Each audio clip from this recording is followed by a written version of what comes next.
पाकिस्तान में पहली बार PUBG mobile का जुनून पहुंचा है कॉलेज कैंपस पर। अपना स्क्वाड जमा करें और अपनी कैंपस की नुमाइंदगी करें। लड़िए अपने विकार के लिए। दाव पर हैं $30,000।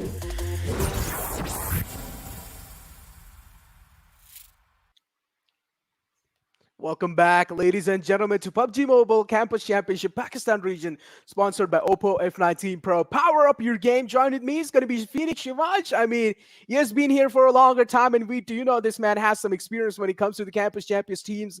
A lot much more. I mean, I do as well, but I mean, this man has been here for a longer time. You know what? Oh, actually, it's over here. This man has been here for a longer time. So, I mean, yesterday was just an absolutely incredible day for Team Cordy. I mean, what are your thoughts about it? My God, the way they played yesterday was so good. You know what? They hit the triple-digit mark. They're on the top of the overall ranking. They were literally annihilating every single person in the lobby. Team Prime also, they showcased perfect performance in the third game. They snatched that chicken dinner from the side of Team QWERTY. That was literally amazing. But now Group A and Group D, they are going to play their other four respective matches today. Let's see how they are going to perform today. Exactly. Group A, of course, we have the Slayers coming in as well, but let's take a look at the prize pool. What are they fighting for? $10,000 for the first place. I mean, that's a lot of money right there. Second place gets $5,000, and then third gets $3,200, and so on. It keeps on descending. And then we have on 10th to 16 only $500. So, I mean, I'm pretty sure you're going to be aiming for those top three spots no matter what. But teams like the Slayers, teams like Team QWERTY are definitely going to be making your way way much more harder on that overall ladder.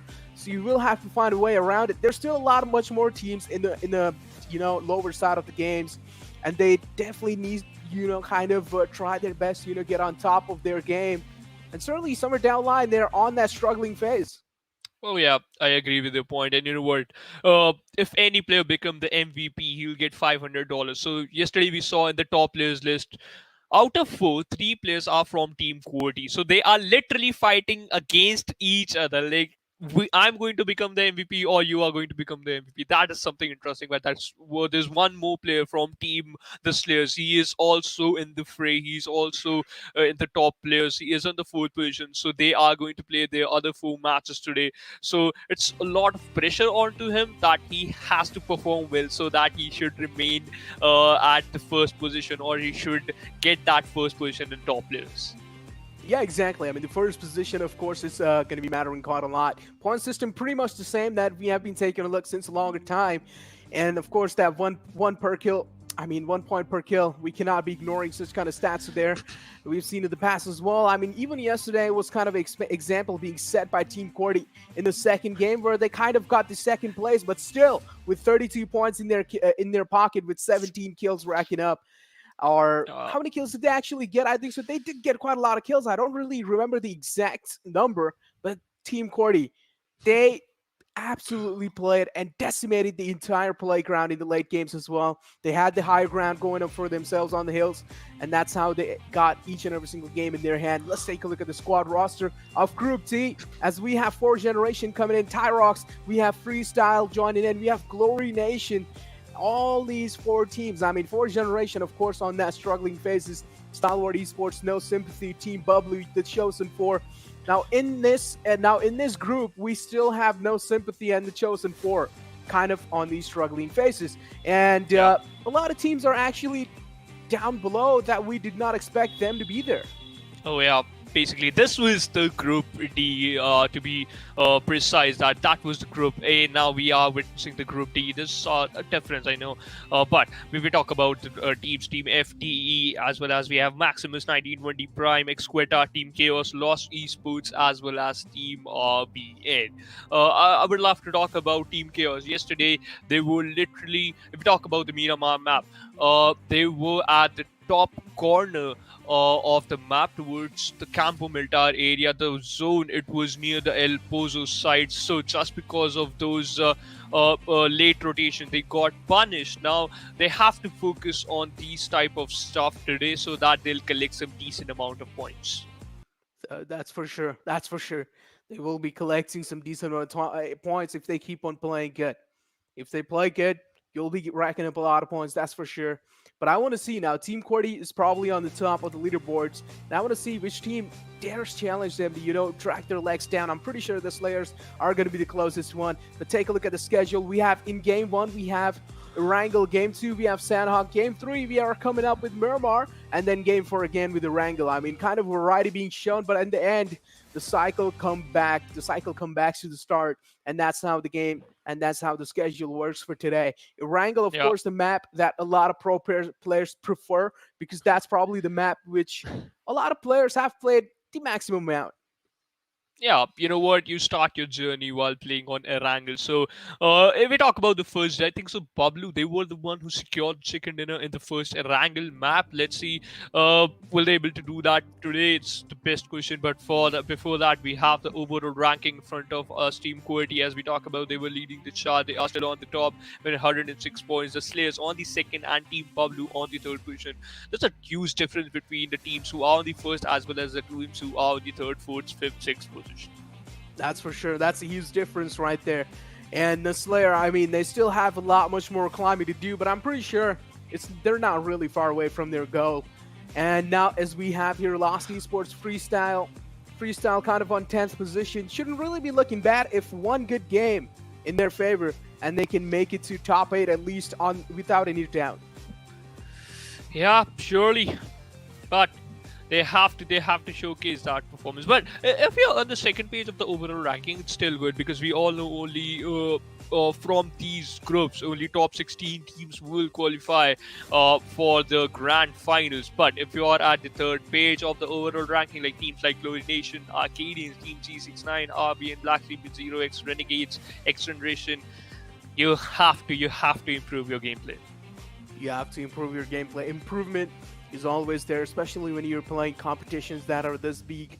You will have to try and find any flaws in your gameplay and then try to improve them all the time. And you always trust your enemies to find any kind of flaws, because you do know your enemies will always point the flaws and try to punish you on those.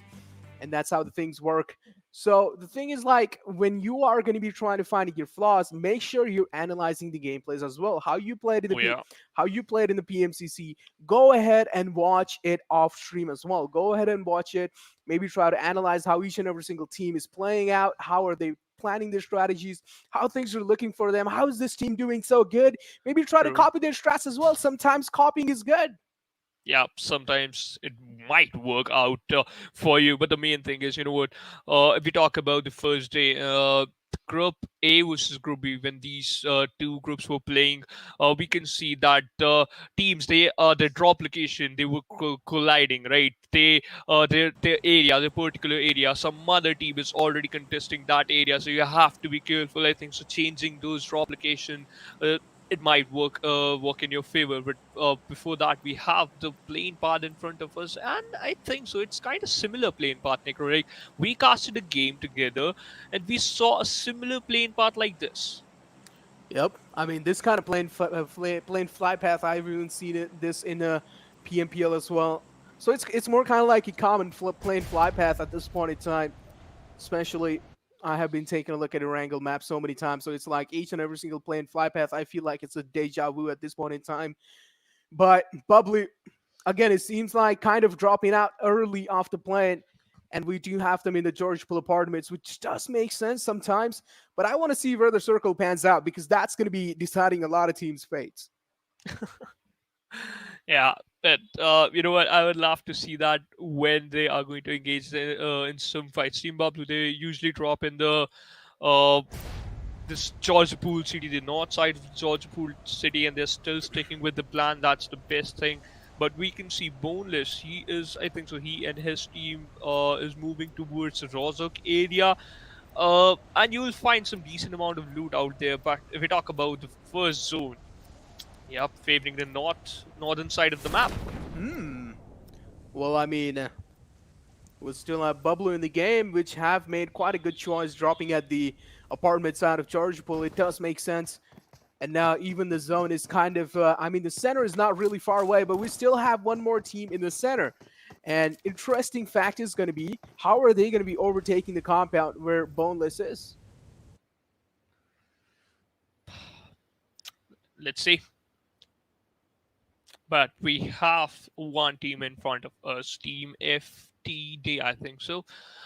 They are in the Pochinki area, and I can see another team in the same vicinity, and it is Team 1920. They are engaging in some fight. Team Stalwart, they are the one who are forced to engage some fight, and we can see that Snakes is the one just going to take down one enemy at this moment in 1920. They lost Fadi and another player, Gaza. He's also on the receiving edge. They lost two players instantly, and I think so only one player survived from the side of 1920, if I'm not wrong. And this is not a good start for Team 1920 as well as for Team Stalwart, because we can see one team inside the Pochinki area, two teammates from Stalwart Esports hiding inside this wizard tower.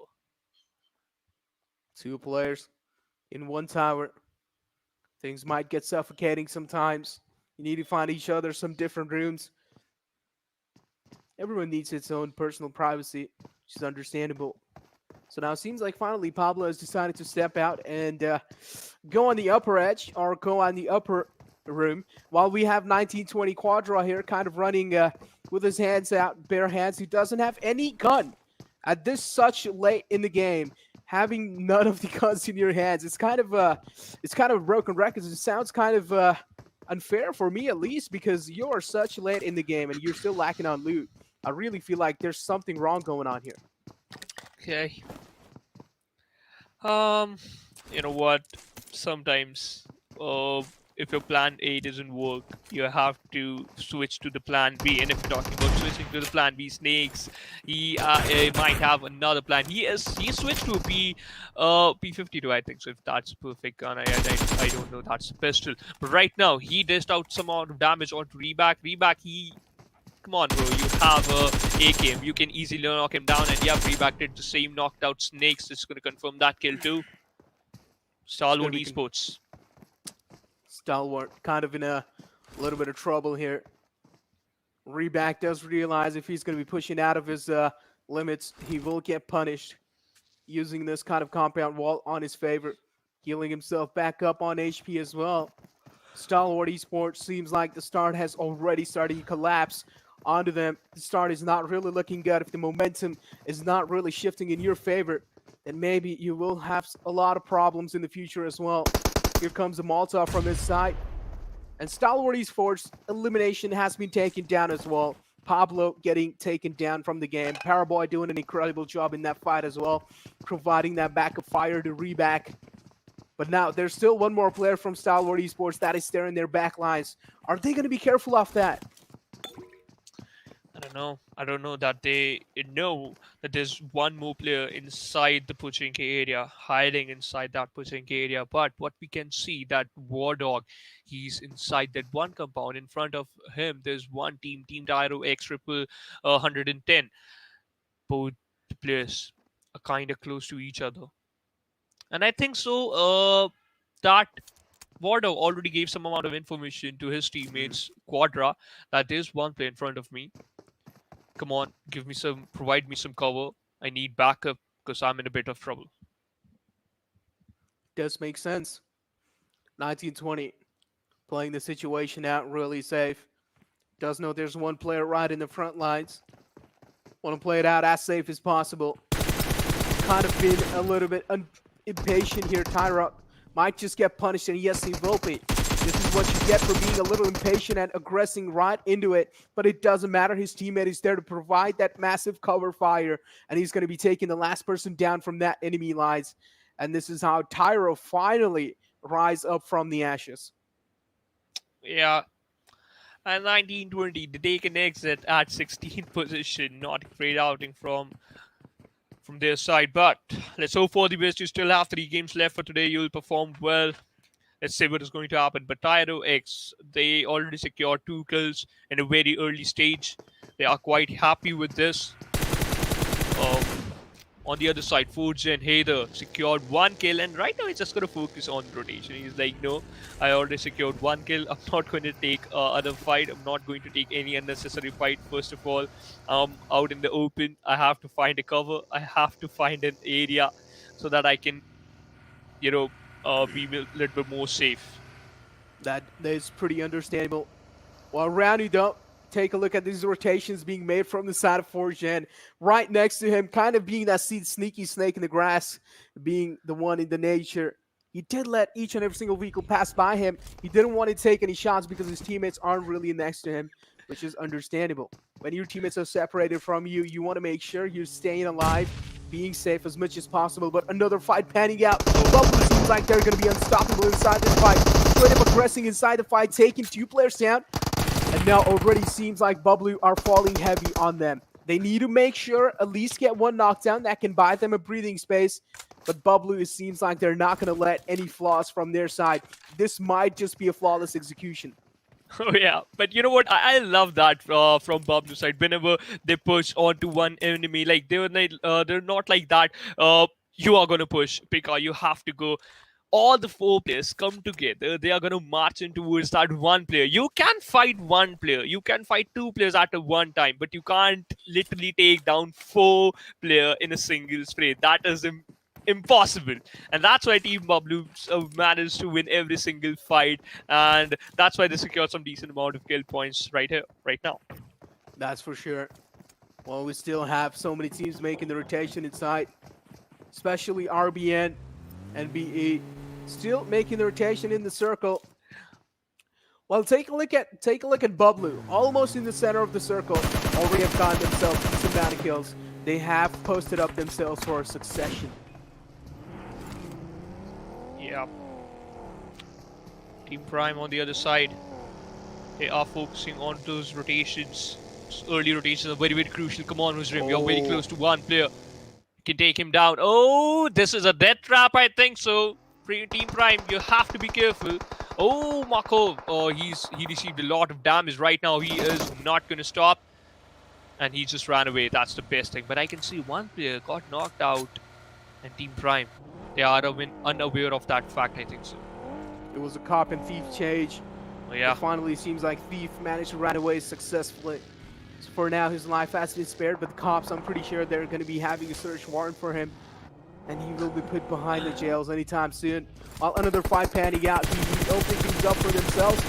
Tech catching some players off guard in the rotations as well. Elliot trying to find any kind of openings though. Does find 1 player down to such low HP. Kind of lucky to stay alive, but did not really check his back angles. And this is what happens when you do not check your back lines. You want to make sure all the time there's no one in your back line so you don't get backstabbed. And it seems like he's kind of staring at the bulb, maybe waiting for the lights to turn on and waiting for the gods to bless. Oh yeah, he was like, Now, you know what? I secured 1 kill. My team, they got 4 kills. Now we can literally stare at the bulb and start thinking about the future plan. The next plan, we can work on it. Meanwhile, Stalwart Esports literally showcasing as well as proving themselves that they are inside the lobby, showing the presence inside the lobby. That's what I like about this team. They already got 3 kills, but they lost 2 players as well. And oh my god, on the verge of elimination. Cairo very, very low HP, literally surviving on just 5 HP. Freestyle, this could be the end of Stalwart Esports. Vegeta, come on, you can do it. Stalwart Esports was already punished in the start of the game, but now it seems like finally they will be probably eliminated out the game as well. What is happening? Why is he now taking the shots on the moving vehicle? It's kind of a questionable move. Oh, they're getting backstabbed from another team as well. Now, this is where that Freestyle has found themselves in a really tricky position. Paraboy seems like he's not going to let them go away that easily because FTE has their sights locked and they're not going to let them go away because they have pincered Freestyle down. Oh yeah, that's the perfect thing. On the other side, Osama literally, he just changed his position. On the other side, we can see that Paraboy still holding that crucial angle. Freestyle not looking that good. Hiding behind that ridge. Well, this is still a good option because you are inside the circle. Second circle is closing in. You got 2 kills. But I don't know why Freestyle is playing with a 3-man lineup. This is not an ideal situation. This is not the way you're going to play Campus Championship. That's why they are on the second page of the overall ranking, I think so. Maybe. For now. Pretty much a peaceful weather. Good weather, to be honest. Sunny sky as well in the map of Erangel. Players feeling good about themselves. Some early bloodshed did happen. We did see some teams going down early this time as well.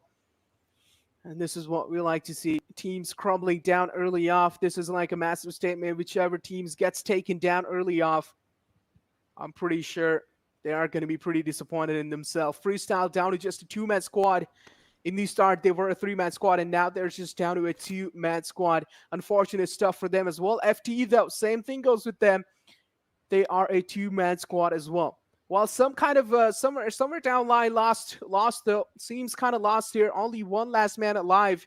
It's going to be iconic, but for how long is going to be the question, because things are not really looking good for them. I really feel like if Bablu keeps the momentum going in their favor, if they keep on playing the way they're playing right now, I really feel like this might just be Bablu's game. And you need some incredible guns to dish out a lot of damage with a single bullet, and for that you need this airdrop. You have MK14. This is beast gun. I would love to call it a beast because you can use this gun in long range as well as in close range fights. Oh my god, Bablu. This rotation is literally risky because they are very close to the players of the Chosen 4 King. You can spot down players.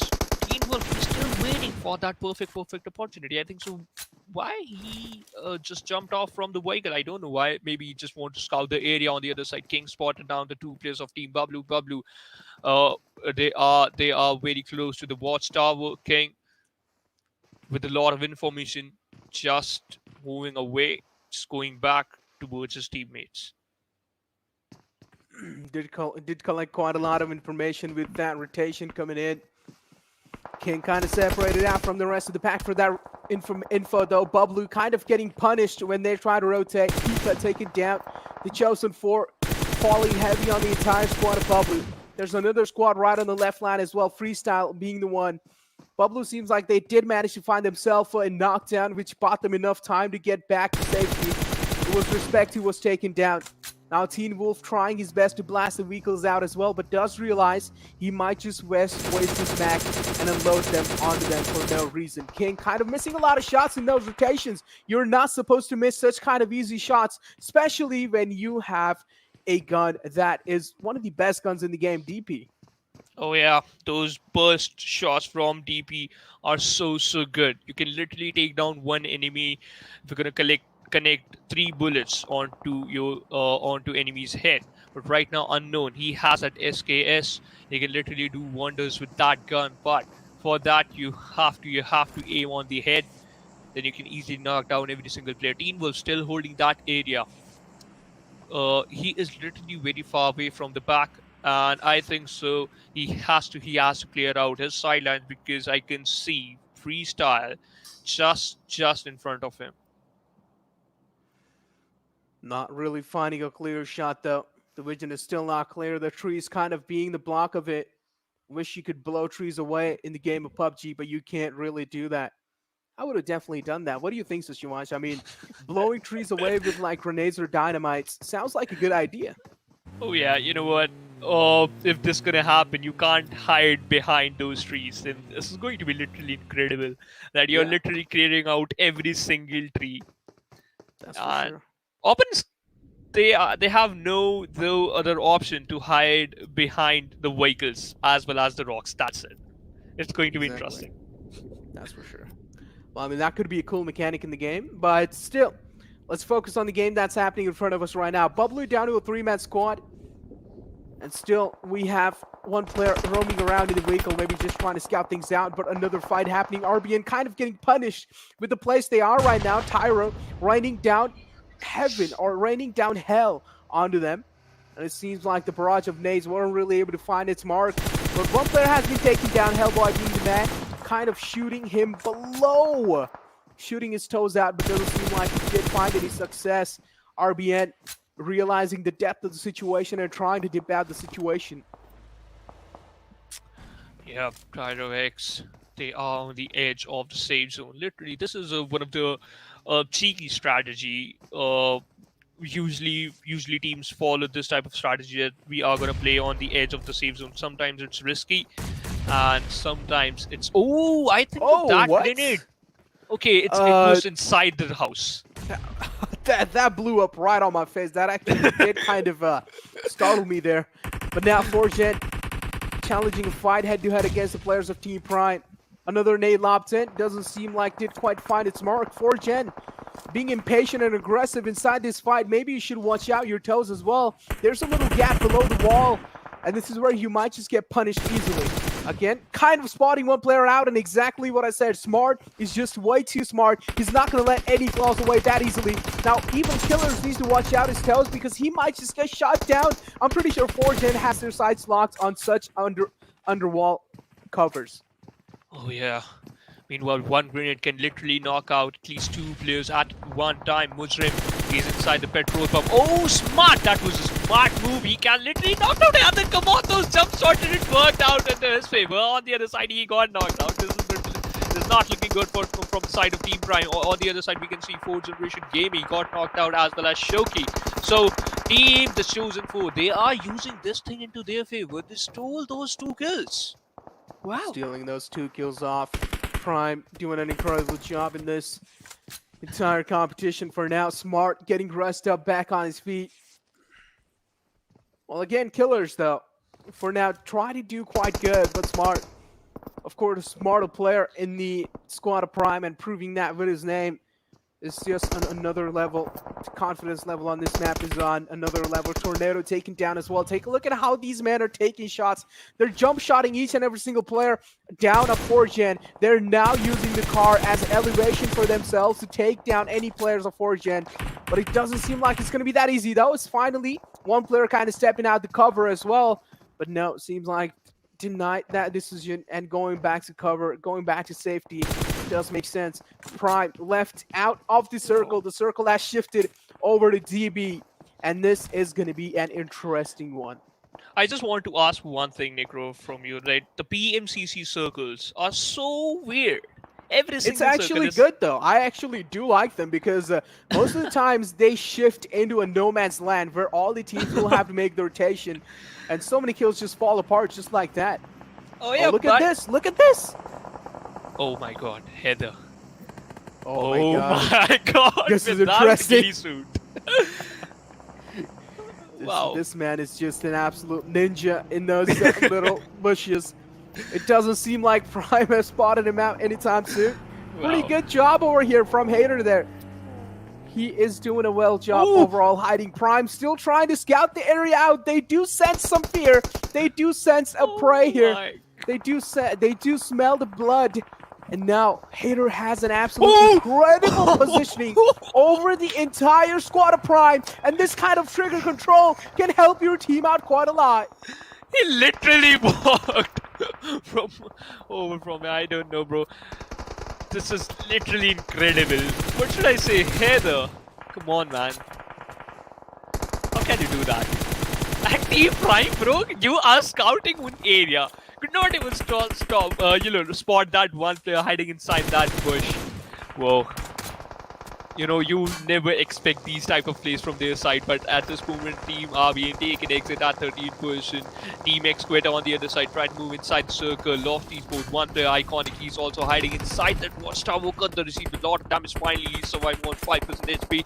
Right now, he has only 13 bandages, and he is going to apply those bandages. XQuetta barely managed to survive, but also one more thing I want to point out here is that Bablu is just down to a one-man squad now. So many kills flying in, even in the kill board as well. There's a lot of kills happening as the circle is shrinking down. Of course, Playzone as well kind of showing its part over here. It's also going to be punishing some players for not respecting it. But Tyro does know 2 players inside one building. This could be a massive opportunity. They're waiting for the right moment to strike. As soon as one player makes any kind of small mistakes, if he exposes his body, this is where Tyro is going to be striking and taking that player down. Oh yeah, on the other side, Team Bablu taking exit at 10%. Now we just brought down to only 19. 5th zone just going to close in. And Tyro, 420 we can see. that grenade couldn't work out to his favor. Right now, still scouting the area. We can see that the players, they don't have enough health utilities. We talk about Bukadar. He has only 10 bandages, and 420, he has only one first aid kit, and Psycho, he has two first aid kits, which is still good. But what if we're gonna force to do a heal battle? Then it's not an ideal situation. It's not an ideal situation. Tyro still taking a lot of shots, trying their best to fight back though.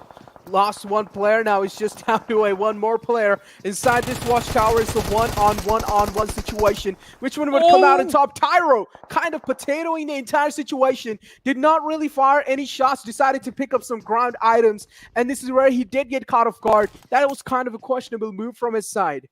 To be honest, iconic. He literally take down 3 enemies instantly.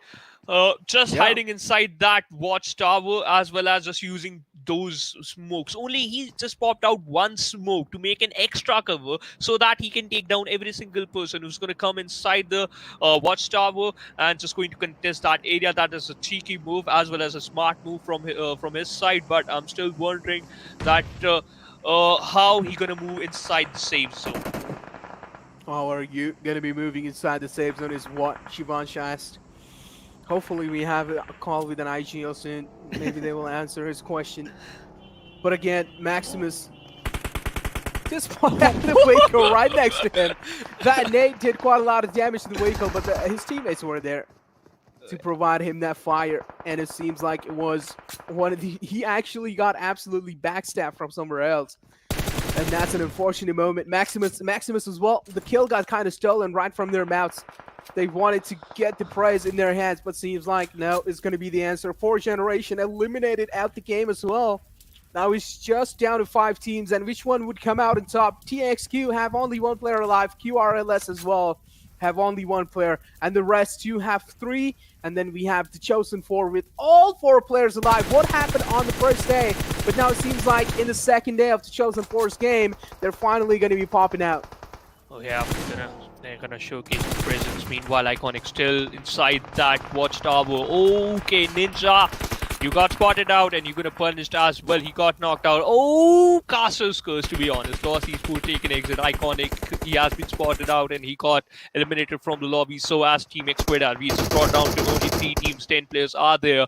Oh, Team Caos, Team CC4 King, Team the Chosen 4, they are so good. They are so good with their gun power. Literally eliminated another team from the lobby. Now it's down to only these 2 teams. Maximus versus the Chosen 4. I like the energy you said Maximus with. It just tells me how excited you are to see this one-on-one situation going in. It's a 3-on-4 situation. The Chosen 4, of course, have kind of an advantage going inside this. But Maximus as well do have a compound on their name, so that's going to be supporting them quite a lot in this fight. Satan has his sights locked. But also remember this thing, even Satan used to be an angel, so maybe Satan would try and play the situation out real safe. But the Chosen 4 still in the enemy lines, kind of running here and there, scattering around. The Chosen 4 needs to make sure they're making the rotation as safe as possible. Try and build a smoke wall to cover yourself up. And of course, that will help you out quite a lot in those rotations as well. There's an airdrop. Maybe you can go and hug it and try to use it as a cover. Now it's literally important to hug that airdrop because Psycho, he's the one just going to pick off 1 player. Farley's just going to confirm that kill too. It's a 4v3 situation. It's a 3v3 situation, my bad. Now, right now, any team can win this fight. But Team Maximus, they have the control of that compound as well as they are inside the circle. Harry, come on, use that 1 smoke. This is very, very important. We can see he has a level 2 loadout. He has only 1 first aid kit. He has nothing except those 1 first aid kit as well as 2 bandages. Satan could not able to secure a single kill, but still holding that crucial angle. Yeah, good play from his side. Good play for his side. Maximus still not willing to give that compound away. Do you know it's probably one of the best covers inside the circle as well. And finally the blue zone is closing in, and maybe Maximus will have to take a lead from this compound. Still have a little more time. Maybe Maximus should have taken an exit from the compound, trying to find themselves better spots behind those trees. a temporary cover, try and build a smoke wall. But now maybe it's just way too late. This one-on-one situation up till now has just been so quiet and peaceful. But for how long? That's the question. This Right. is the calm before the storm. Oh yeah, this is the calm before the storm. On a sunny day, as you just mentioned. Yep. But I'm still waiting for that. Oh, Fadi, come on. One more grenade. You can knock out Unknown. On the other side, Legend receiving a lot of damage from the side of Satan. Satan's just going to go. He's going to knock him down. Harry spotted down Psycho, but Psycho, he's hiding behind that wall. So I don't think so that you're going to connect a single bullet onto him. On right now, it's 2v3 situation. I don't think so that the Chosen 4 can clutch it out. But you know what? Anything can happen in this PUBG Mobile. Okay. Within a blink of an eye, 2 players already taken down. Harry down to a low HP as well, including a note, need to get themselves back up to full HP. That would definitely make them feel comfortable. 2-on-3 situation. Things are not looking pretty good for the Chosen 4. Till now, the enemy team, Maximus, doing quite an incredible job. Hiding in the grasses as well. Psycho on the right lines, rest 2 on the left lines. And it seems like the Chosen 4 Harry has been spotted down as well and taken down. Now, Unknown spotting one player out from Maximus. Took a little bit of shots here and there. And take a look at what Fadi's doing. Standing out in the open, challenging him all out in the open as well. Unknown kind of getting surrounded from all over the angles. He needs to make sure he's being as safe as possible. He takes down one. He finds one trying to confirm the kill as well. But maybe you should not be this aggressive or this hungry for kills. You should just wait this situation out. Fadi crawling slowly and steadily back to his teammates. Unknown doesn't seem to quite find the knock or quite find the kill for himself. He's not really able to confirm it. And now it seems like Maximus is going to be getting the rest back onto their hands. The blue zone is moving in as well. Unknown taking quite a lot of damage. He needs to make it inside the circle. This is where he might just get pushed out in the open. And yes, he will be out in the open trying to challenge the fight. It's pretty much done for Unknown. Oh yeah, and you know what? That grenade, I think, so can do the job, can complete the job. And yep, Psycho's he's the one just gonna blow him up. And Maximus secured second in a wow. I think so they secured almost 22 points, my bad, from this particular match, but it's still decent. Total 1356 damage to dish out. They are the 4th position in the overall ranking. That is also impressive. That is also pretty impressive. Maximus, an incredible way to close things out. Total kills of only 7 though. Weren't really able to do that good in the kills department, but still managed to get themselves 15 points for the chicken dinner on the first place. And again, Maximus did an incredible job in that game as well. That's definitely going to be pushing them quite a lot higher in the leaderboards as well. Oh yeah. As well as the Chosen 4, right? The Chosen 4, they secured the 2nd position, so you'll get 12 placement points as well as some kill points as well. So it is going to give you a good amount of boost so that you can perform well in the other 3 matches. But teams who got eliminated first to take an exit at the 13 to 16 position in this particular map, they have to perform well in the other 3 matches. They have to perform well in the other 3 matches. I mean, there were still kind of teams, getting eliminated early off. Even Bablu kind of weren't really able to show much. They were able to survive, but with only 1 player, and he was taken down. I didn't even notice him getting taken down in the late game because there was just so many fights happening. I'm pretty sure even observers were not able to keep up with it, which is understandable in such kind of tournaments. It does happen. Each and every single team wants to stay alive to the end zones, and then it's just an absolute clusterfuck of situations in the end zone, each and every single one, so starts fighting anyone, and things do kind of, get tricky to catch up on. But again, we have the MVP here from Freestyle. It's going to be Respect getting those 5 kills and 644 damage in his name. And also he gave 1 assist. That's also the best thing. Respect, gained the respect, became the MVP from this match. But I would love to see the match ranking as well, because I really want to see how many points the team Freestyle secured and other teams secured from this Erangel map. That's for sure. That's what I want to see as well. Well, I mean, 5 kills again. Did quite an incredible job. Freestyle went down to a 2-man squad. I mean, joined in the lobby with just a 3-man and then down to a 2-man. Unfortunate stuff for them. Then we have Prime Smart, did quite an incredible job. I did mention this in the past as well. Prime Smart is a pretty smart player, and he does know how to punish the enemy lines when they make any kind of rookie mistakes. Oh, yeah, but you know what, Team Prime, they were the one I think could not able to spot Mukada inside the bushes. If they're gonna watch the stream again, you know what, they're gonna start questioning their decision that how we done that. You know, I could not able to, we could not able to spot him out, but we have the match ranking in front of us. The chosen four with total 15 points on the second position. Maximus already on the first position because he secured the second inning with total 22 points. Team Chaos, a great outing from their side on the third position with total 12 points. Total 20 points. 4th Generation again on 8th position. Not really able to do much, but they tried their best to kind of show their name up on these match ranking boards, but again, kind of failed. Then we have Lost Esports, and we have Freestyle, and then Team Prime, of course, in the top 5 in the game. But Freestyle, Lost Esports, and 4th Generation, hats off for trying to get those kind of top 5 situation in the games as well. But you still have 3 more games coming up where you can make sure you're trying your best, you're giving your best.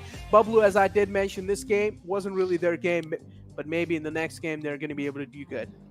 Oh yeah, they're just relying on those skill points, but the next match, it is going to be on the Sanhok map, so I'm sure they're going to perform well. They're going to start engaging in some fights, because if you're going to compare the Sanhok map from every single map, we know that fights, they are going to happen soon. Players are going to engage in some early skirmishes due to the small area, due to the smaller map, due to the size. But 1920 Esports, no Sympathy, could not even secure a single point with 0 points on the 15 and 16 position. 0 points on 16. Well, I mean, no Sympathy has been a team since day one, kind of on the struggling phases. And 1920, though, kind of expected some good things from their side, but this game was unfortunate for them. Maybe the next game. I mean, we still have teams like Stalwart, FT, RBN, and Bablu on that latter half of the match ranking, so it's just pretty understandable. I mean, these top teams weren't really able to perform in this game, and this was kind of a game of the new upcoming, you know. This was kind of a game for a unique team to take in their hand. Let's take a look at the Oppo F19 Pro. Let's have our memories refreshed. Yeah, we have the Oppo F19 Pro moments in front of us. This was the time. This was a fight in which Tyro X came with an incredible solution to take down one enemy. No Sympathy. They were so you know what, unfortunate movement from this side. That was an unfortunate movement because they got punished. And they got taken exit at 15th position with 4th Generation. After this, literally we can see Mukada was hiding behind that bush, and he somehow managed to steal 1 or 2 kills from that particular location. He managed to steal 1 or 2 kills from that location. Unknown. This was kind of the last 1-on-3 situation, and that nade just tossed in and closed things out, cracked his body open into half. But now Team Cordy still leading the charts with #1 position with 106 points. Then we have the Slayer on the second one with 81. Then we have Team Bablu with 63, not really far away. Maximus catching up slowly and steadily to Team Bablu, 60 points, just 3 points away from that top 3 position. Maximus, you can do it. Yep, they can, they certainly can. But Team Prime, they also played their 5 matches. They secured the 8th position in the overall ranking. That is also impressive. But teams like Lost Esports, Freestyle, TeamXquetta, and Stalwart Esports also played their 5 matches. But still, they are on the second base of the overall ranking, doing great. Lost Esports, they have 45 total points. Freestyle, 43. Xquetta, 38. Stalwart Esports, 31 total points.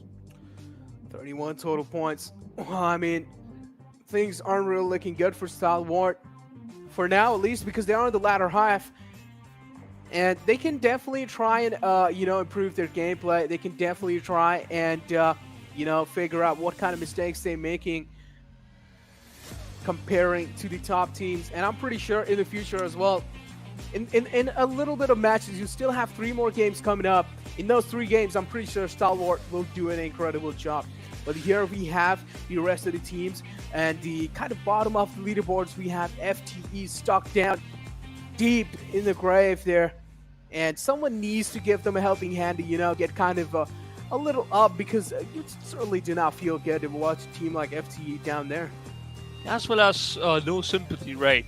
And FTF youngsters, they are also struggling, so they have to do something. They have to work on their plans. They have to do their homework properly. You know what, that's the best thing. You can watch these games after you're gonna finish all the games. You can watch the stream, but we have the Maximus team card in front of us, Team Fadi. He has the highest amount of damage. He has out the highest amount of damage amongst other players. That's for sure. He does have the highest amount of damage, and that's why he's on the top as well. I mean, Hattie did do good in the previous game as well, so he does kind of deserve that spot that he've gone for themselves. Yeah. But the overall ranking is not really looking good for the teams on the third page. They still have a long way to go, and the matches are kind of slipping away from their hands just like sand. You need to make sure you're keeping your fist as tight as possible. Do not let those games slip away. Make sure you're making as less as mistakes as possible as well. And then maybe you have gotten a slot for yourself in the finals as well, top 16, and this is what you get. This is where you go. The finals are waiting for you if you're not going to be if you're going to be doing some flawless execution, just like Bablu did in the Erangel game. Oh, yeah. Then maybe the finals are waiting for you to come, and they're going to be welcoming you with just an absolute banger. True. The competition is really, really tough. So, things aren't that easy for you. You have to do something crazy if you want to be on the top. That's for sure. If you want to be on the top, you got to be one of the best. But after that game, we definitely do need a little bit of breather, and we're going to be, talking about some stuff as well. So go have your water, go have your coffee. You'll be right back after this short break. PUBG Mobile, Godzilla vs. Kong, all new collaboration, live now. In the latest version of PUBG Mobile, players may encounter titans during a match, just like in the movies. Let's learn more about the all-new game modes, shall we? Titan Strikes. The Titan Strikes mode introduces 3 titans to Erangel, Sanhok, and Livid. Godzilla and Kong move along designated routes across the map. Players can chase after them in vehicles, but if you get too close, you'll be knocked down and take damage. When Titans get ready to unleash a heat ray, the system will prompt players to leave the red zone marked on the minimap. Players equipped with high-level armor receive reduced damage from the heat ray. Titans will absorb energy which emanates gradually from the earth. Once the energy reaches a certain threshold, Titans release it and create Titan crystals around them. Different types of Titan crystals provide different effects. Erangel's blue Titan crystals are special throwable items that players can equip. They knock back and burn enemies who are behind cover. Sanhok's gold... Are you keeping it real? I'm calling shotgun, wanna see my baby run. Oh, what's the word on the sea? Kicking up the dust, you know what I mean. We got a good thing going. We got a good thing going on.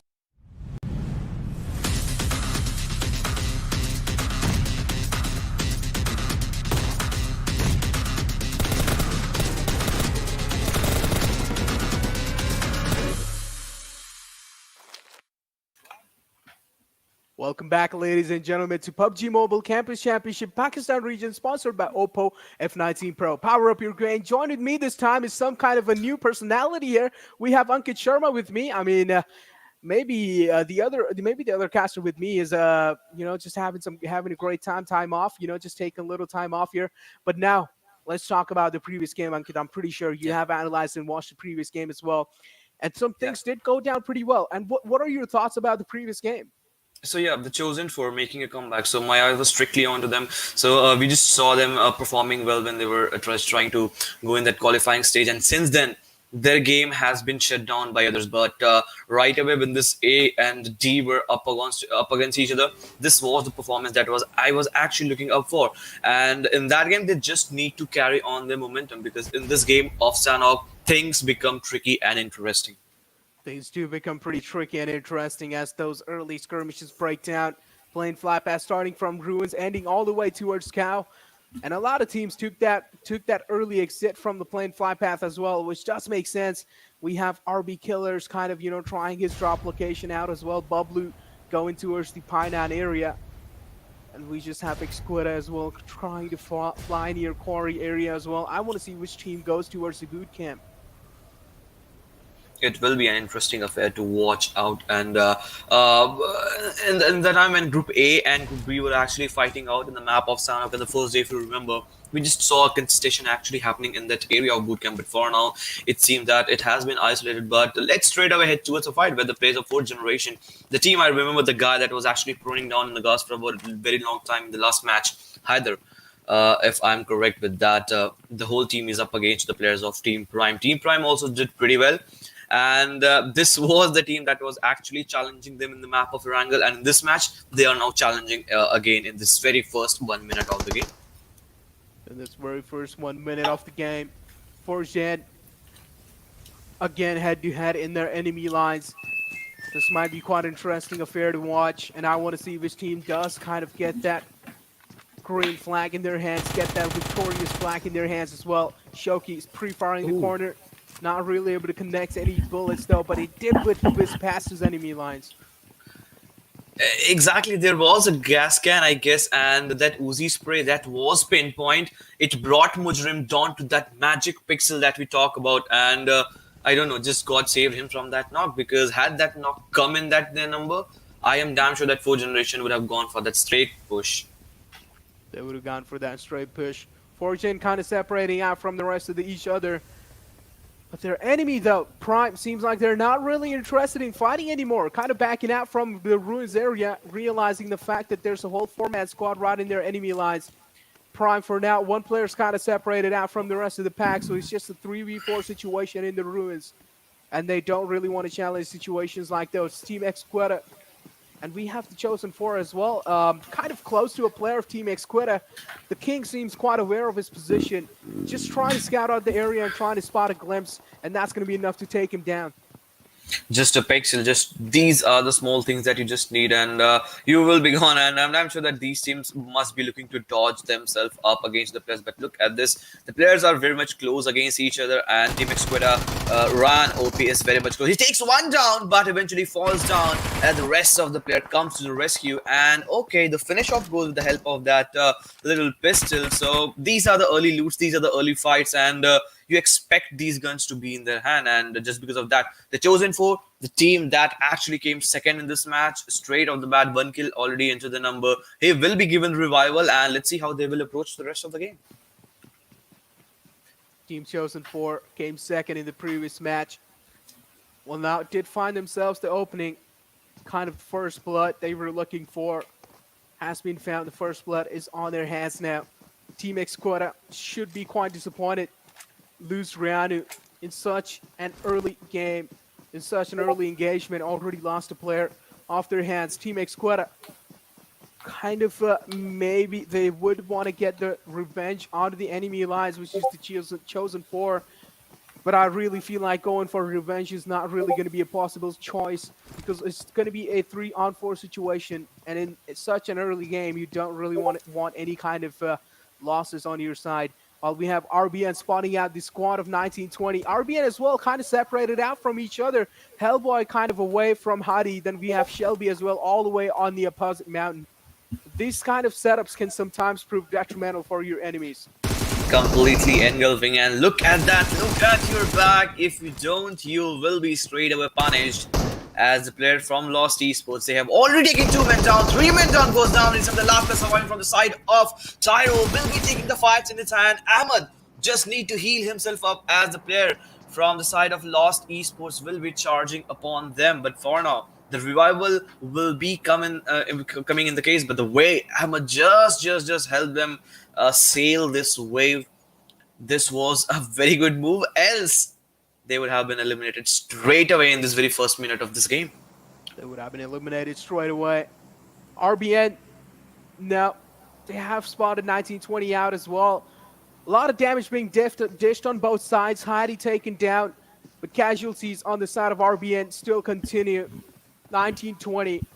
They are kind of pincered down in those little compounds. They don't really have a lot of breathing space. Ooh. Finally, another one taken down. Hellboy as well follows it up. That was all the all the pressure is on Shelby's shoulder. Each and every single responsibility is on this man's shoulder. He has to carry the team to victory or either get at least good placement points.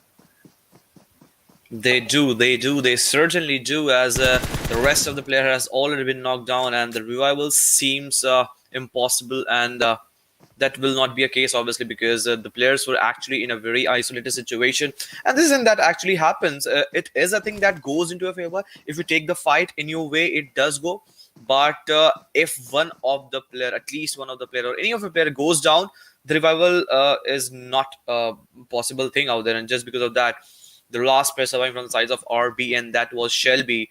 He has to move away from that side, and Hellboy will be found off and will be picked off. And 3 kills already into the name of 1920, and all the players are looking very strong. But what do you think the circle about this? The same circle that we witnessed in the last day. The only difference is that the water body, the percentage of water body has decreased certainly, but it is almost close to the same circle. It's almost the same circle. But now, Team Chosen 4 still kind of below the line. Already the map feels kind of empty. RBN on the right lines. Last man surviving for the squad, of course.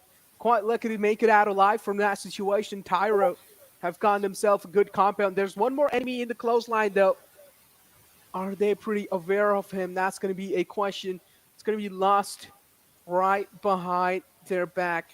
Believes that he can clutch the situation out. Maybe a 1-on-4. Only time would tell, because this seems pretty tricky to me. But they do know that they have eliminated the rest of the team, the rest of the players from the side of Lost Esports. So it was not a kill confirmation, and obviously they have read the kill feed well, so they must be knowing. And the way the players from Tyro, take example of Ahmed, he's just trying to take the TPP angle. That means they have an idea, they have the slight test of idea that the player can be here and there, and just because of that, they're just not trying to overexpose that. If a player gets caught in the open, at least they would lose on to one man, and they just don't want to be. None of the team actually wants to. So it is a thing that they have to watch out for as Lost Esports players. They have to eliminate the players that are surviving from their side, that are already onto the backhand side. And we can see the reinforcement from the side of Lost Esports has actually come. And I guess that split I see from the side of FS from Kampong to Cave, this is a thing that might go into the favor or may not. That's for sure. That's for sure. We still have Shelby, just the last man alive from that squad. RBN, pretty sure they're going to be disappointed. And we still have a little 2 more teams that are in some unfortunate stuff. For example, Freestyle joined in the game with just 3-man squad. And still kind of some teams did lose those early engagements. And those 1 players are kind of lost from their squad. So now it's just a 3-man squad surviving in the game as well, including Lost. Exactly, and Iconic holding the straight angle, and Uzair prone down onto that area. He has just going for the snake in action. So this will be a classical 3v fight going against the number advantage if you talk about this thing. But these players know how to make that disadvantage come into their advantage, and they know how to take 3v4 fights, or maybe 3v4 fights easily they can do. And they are strategizing according to the way they are trying to do. And look at this Iconic just trying to heal himself up, maybe a bullet if that will not be enough to take him down. But all the 4 players just trying to engulf. Look at the strategy from right hand side, from left hand side, and 1 player sitting right in the middle, just trying to engulf the player, just trying to encircle the player from the sides of 1 player that is already on the front hand side. But they have to be very much cautious, as the players on the back hand side, Glory Nation, I just spotted them coming closer and closer to themselves. And yes, it seems that Uzair have spotted the players. Spotting them out, Uzair. For now, Tyro, still kind of such a peaceful environment. It does seem like things are way much more quieter in the map of Sanhok than they were in the previous map of Erangel. Even though this map is a smaller map, we do expect some early engagements happening. And this time, things are just a positive because we have only 14 teams playing in the game. And here and there, shots are being riddled from the side of Tyro, but no connections being found. still no connections, and this is the thing that is actually going to their favor. But for how long? Azura spots one player with the help of Thompson, takes one more down, as now is the time that all of the members, all the team will be charging up and realizing this. Ahmed is just not overexposing himself. He is holding that barrel into his hand, just trying to spot down the player, as Zan also has been knocked down, but still the three players surviving from the sides of Lost Esports. Now this is an even fight, but that Molly finished things off as the kill goes into the side of Zan, and the thing that actually was going against their number, now the fight is in the favor of Lost Esports. If you talk about the numbers advantage, as two players in a split of second, Zan and Ronin has been eliminated. Eliminated out the game. Tyro did an incredible job holding the compound out for at least for now, but still decided to back out because now it's a 2-on-3 situation, which does make sense. You do not want to challenge the fight. Two players already taken down by their enemy lines, and now it seems like Tyro are not interested in fighting Lost anymore. Exactly.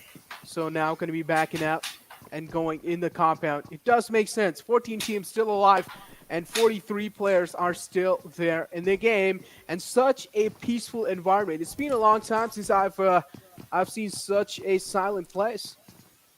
Yeah, we have seen a fight here or there, but we haven't seen a squad still being wiped out in totality. At least one player is still surviving from any side. At least we are seeing Tyro, two players being eliminated, but a good decision coming from their side. So not only just that they have disengaged from the fight, the best part from their side that they have realigned themselves and repositioned themselves, and from now onwards they can take the fight if the players can be found out in the open. So for Generation, the team that actually made a very good outing, at least a decent outing this last match, must be looking up to make the most of this situation. They are just waiting for the zone to make a shrink. So what are your guesses, Necro? Where will the circle go? Maybe on the boot camp area, or on the other side of Paradise Resort?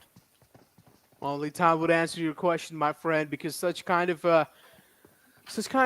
you know, things, such kind of guesses, most of the times, I mean, I'm pretty bad at guesses, but still, I mean, it's kind of like I want to see if it goes on the left side or if it stays on the right side. The chances of it staying on the right side are pretty much quite a lot, but there's still teams like Bablu in the center of the circle, including TeamXquetta, and I want to see RB as well in the Bablu's backlines. Now, fight between Bablu and RB might be happening anytime soon.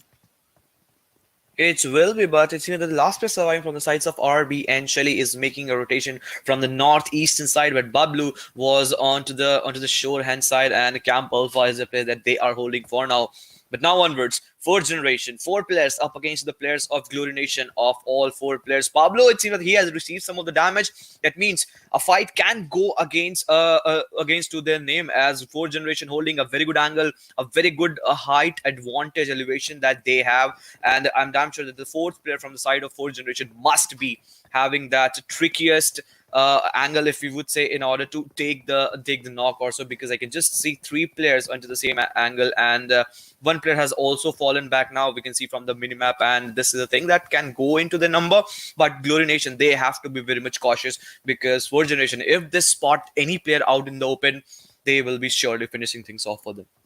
They will be surely finishing things off for them. Glory Nation kind of pinned down in that little compound. The next circle shift is going to be interesting. And yes, Stitch shift away from them. Bablu making the rotation on the eye line as well.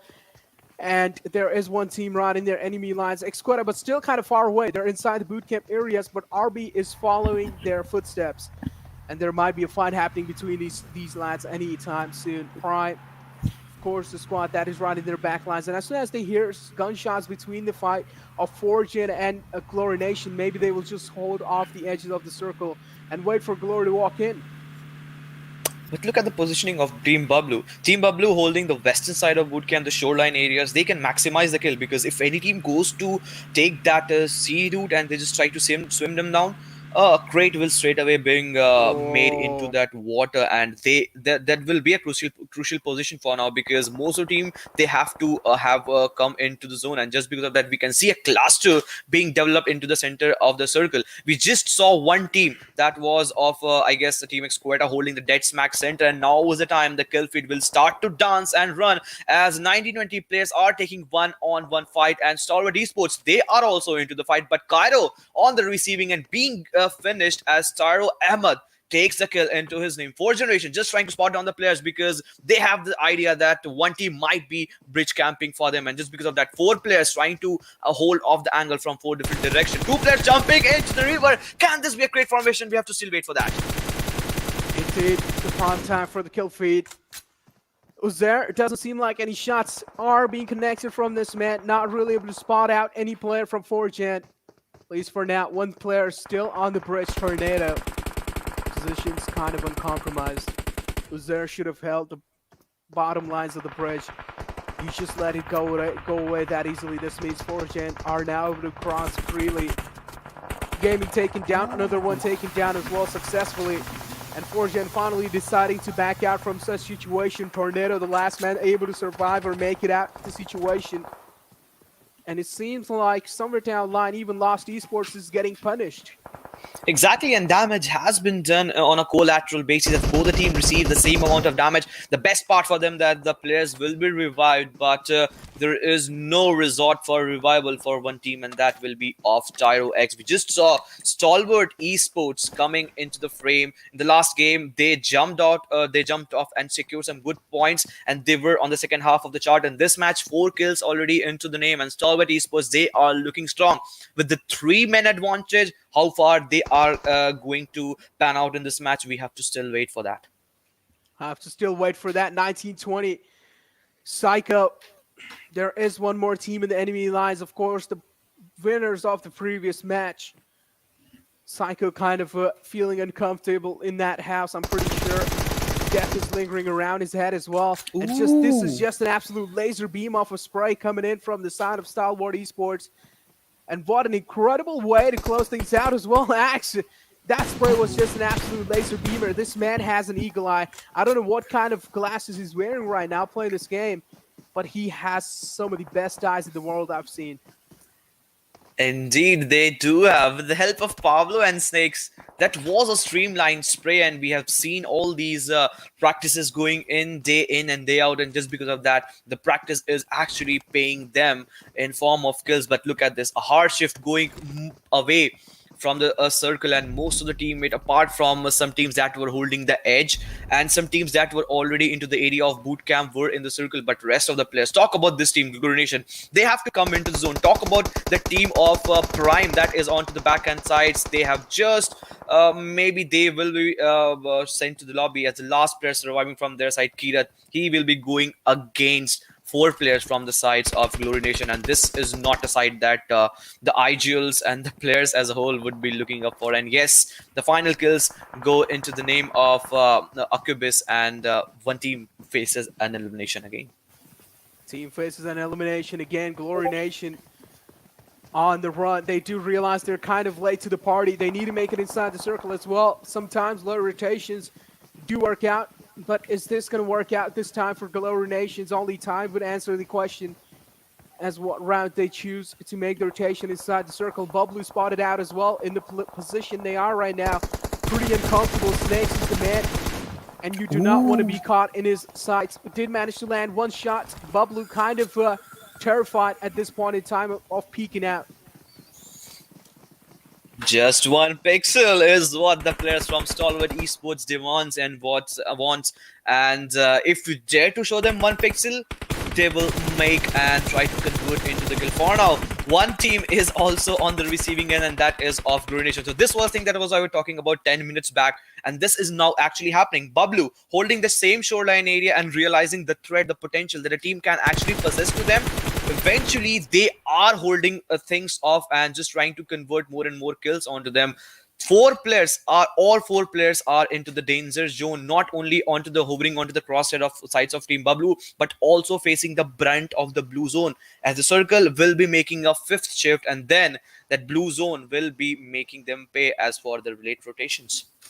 Well, it is going to make them pay. Glory Nation now taking quite a lot of damage out the blue zone as well. And it's not really having the time of his life. SDA. Oh, this is where the elimination comes in as well. Zeus taken down.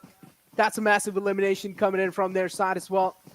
Bablu, again, kind of confirming their kill that they were looking for. TC4, though, they want to confirm the kill as well that he found him for himself. but doesn't really seem like he has caught his side anytime soon.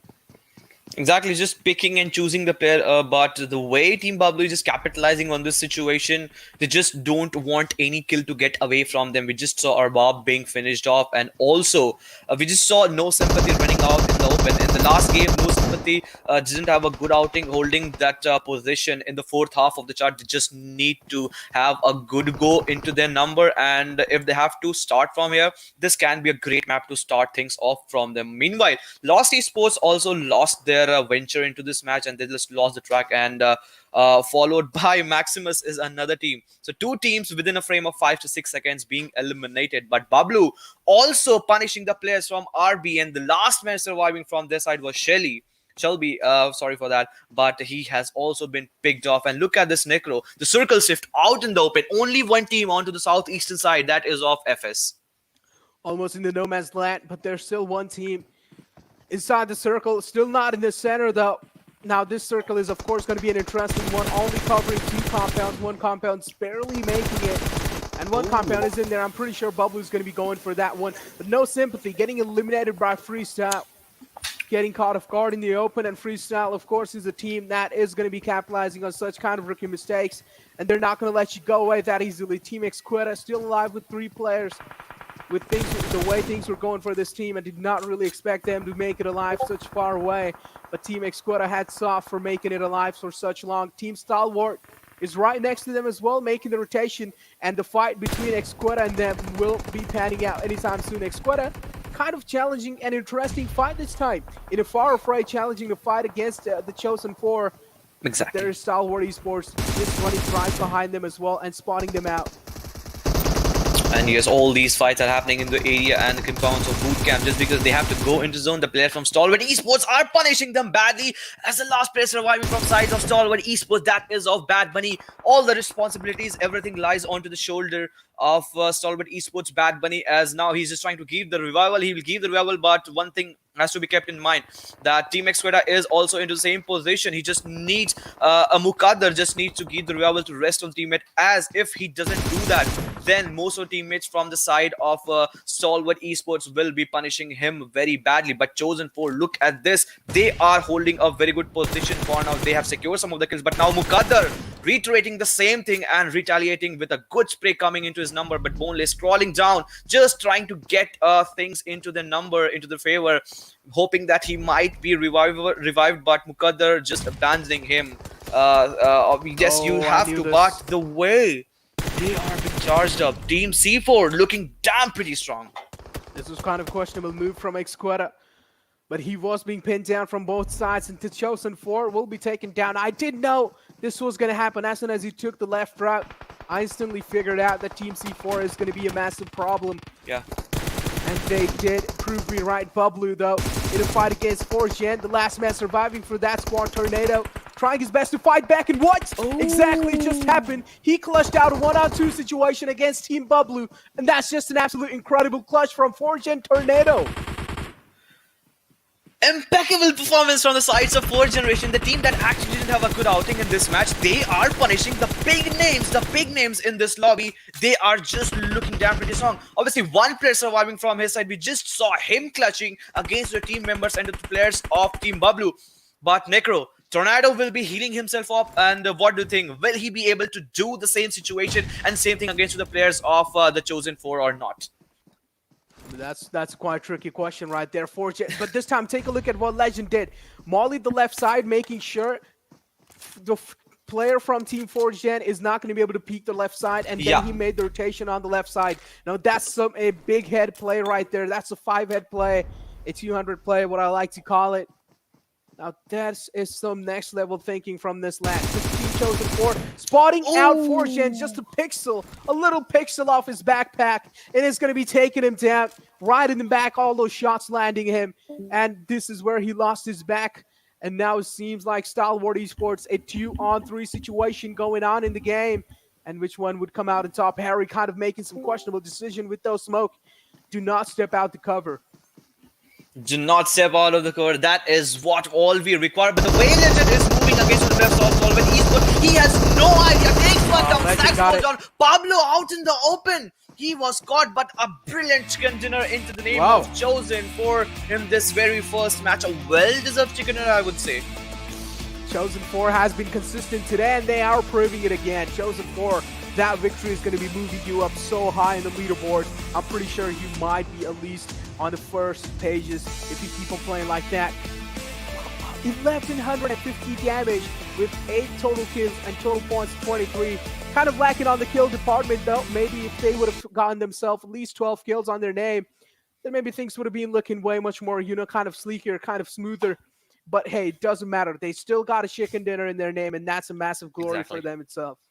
Straight away, 15 points awarded into the name, and you can maximize it with the help of kill as much as you secure. So it was a decent performance. Moreover, the most important thing that has happened to them is that in the first game they were consistent. They came the second in this match, the first. So maybe this is the time that they have picked the momentum and the rhythm that a team as a whole require. In the time when Group A actually came into frame, they were not looking this good. But I had faith in them because I have seen them playing the way they qualified when it mattered the most. They perform, and when things actually were not looking good for them, they have now started performing better and better. That's for sure. Taking a look at the MVP, Stalwart Esports. It's going to be Bad Bunny this time. 4 kills, 606 damage. Again, this game wasn't really a kill-heavy game for a lot of teams there. I mean, kills were kind of being separated out from all these squads, and it's like if you got 1 kill, maybe the other kill will be stolen by the enemy lines as well. So kills were kind of evenly distributed out in that game. But still, the damage numbers that he's gone for himself are pretty decent considering it's the map of Sanhok, and these are some massive tournaments. Bad Bunny against Stalwart did quite an incredible job in the end, but still managed to lose that fight in the end. I mean, I'm kind of mind-boggled by it. So it just came down to the final affair where they were just 2 men standing up against the players of the Chosen 4. Moreover, I would like to point out one more thing, that the Chosen 4 were holding that ridge, and that gave them the opportunity to find and spot down the player, and that same happened. We'll talk about this more later, but let's head to the top players for this match. Top players for this match. First, of course, Bad Bunny. Then we have Legend from Team Chosen 4. Then we have Alsbeck, okay, and then we have Kubis in the 4th line as well. I mean, 623 damage on his backpack as well. I mean, some of the incredible numbers from all these top 5 players are coming in. And then again, we do know Team Chosen 4 got themselves 8 kills and 23 total points. They do, and not only that, some teams have also started performing better and better. Stalwart Esports, this is a team that actually many teams, many players have set their eyes upon, but some of the teams that actually were not able to perform as we expected and the fans expected were of the team of Tyro, RBN, Maximus, and Team Prime. Maximus secured the chicken dinner in the very first match and then faltering down in this match for just 1 point. So how many times we have seen a team that actually showcased the best of the best performance in the last match falters out in the very early half of the game? Well, I mean, that has happened quite a lot of times, even in the PMPL as well. I mean, best of the best fall down, best of the best crumble down in the start. Sometimes things do come down to luck-wise, and best of the best do fall down, even somewhere down the line. Sometimes they were struggling in the PMPL, but let's focus on the Oppo F19 Pro moments, and let's refresh our memories how exactly things went down. Prime, these were the moments where Prime was kind of on the struggling phases as well, but still managed to make it out alive in the late game situation. And did quite an incredible job surviving as well. They were, but talk about the rotation from Guru Nation. I have seen in them in the past the same mistake that they have been repeating and reiterating with that is that they make a late rotation, and especially in the map of Sanhok, you just cannot afford to make a late rotation because the way the circle shifts, the way the game pans out is completely dynamic, and you have to be an edge above your enemies, and just because of that they were pushed and they were punished by the team of Team Bablu. And with that, we are straight away heading towards the overall ranking after still 4 match, and the teams that were holding the first position are still holding the first position, but Team Bablu slowly and steadily climbing up in the total overall chart. Pretty much the same position for all these teams that we saw even in the previous times. Nothing really changed in the top 5, or at least in the top charts for now. But Team Chosen 4 has moved up quite a lot, and as I did say, they are going to be moving in the second page of the second page of the overall ranking, and they're finally pretty close to Team Prime, just 1 point shy.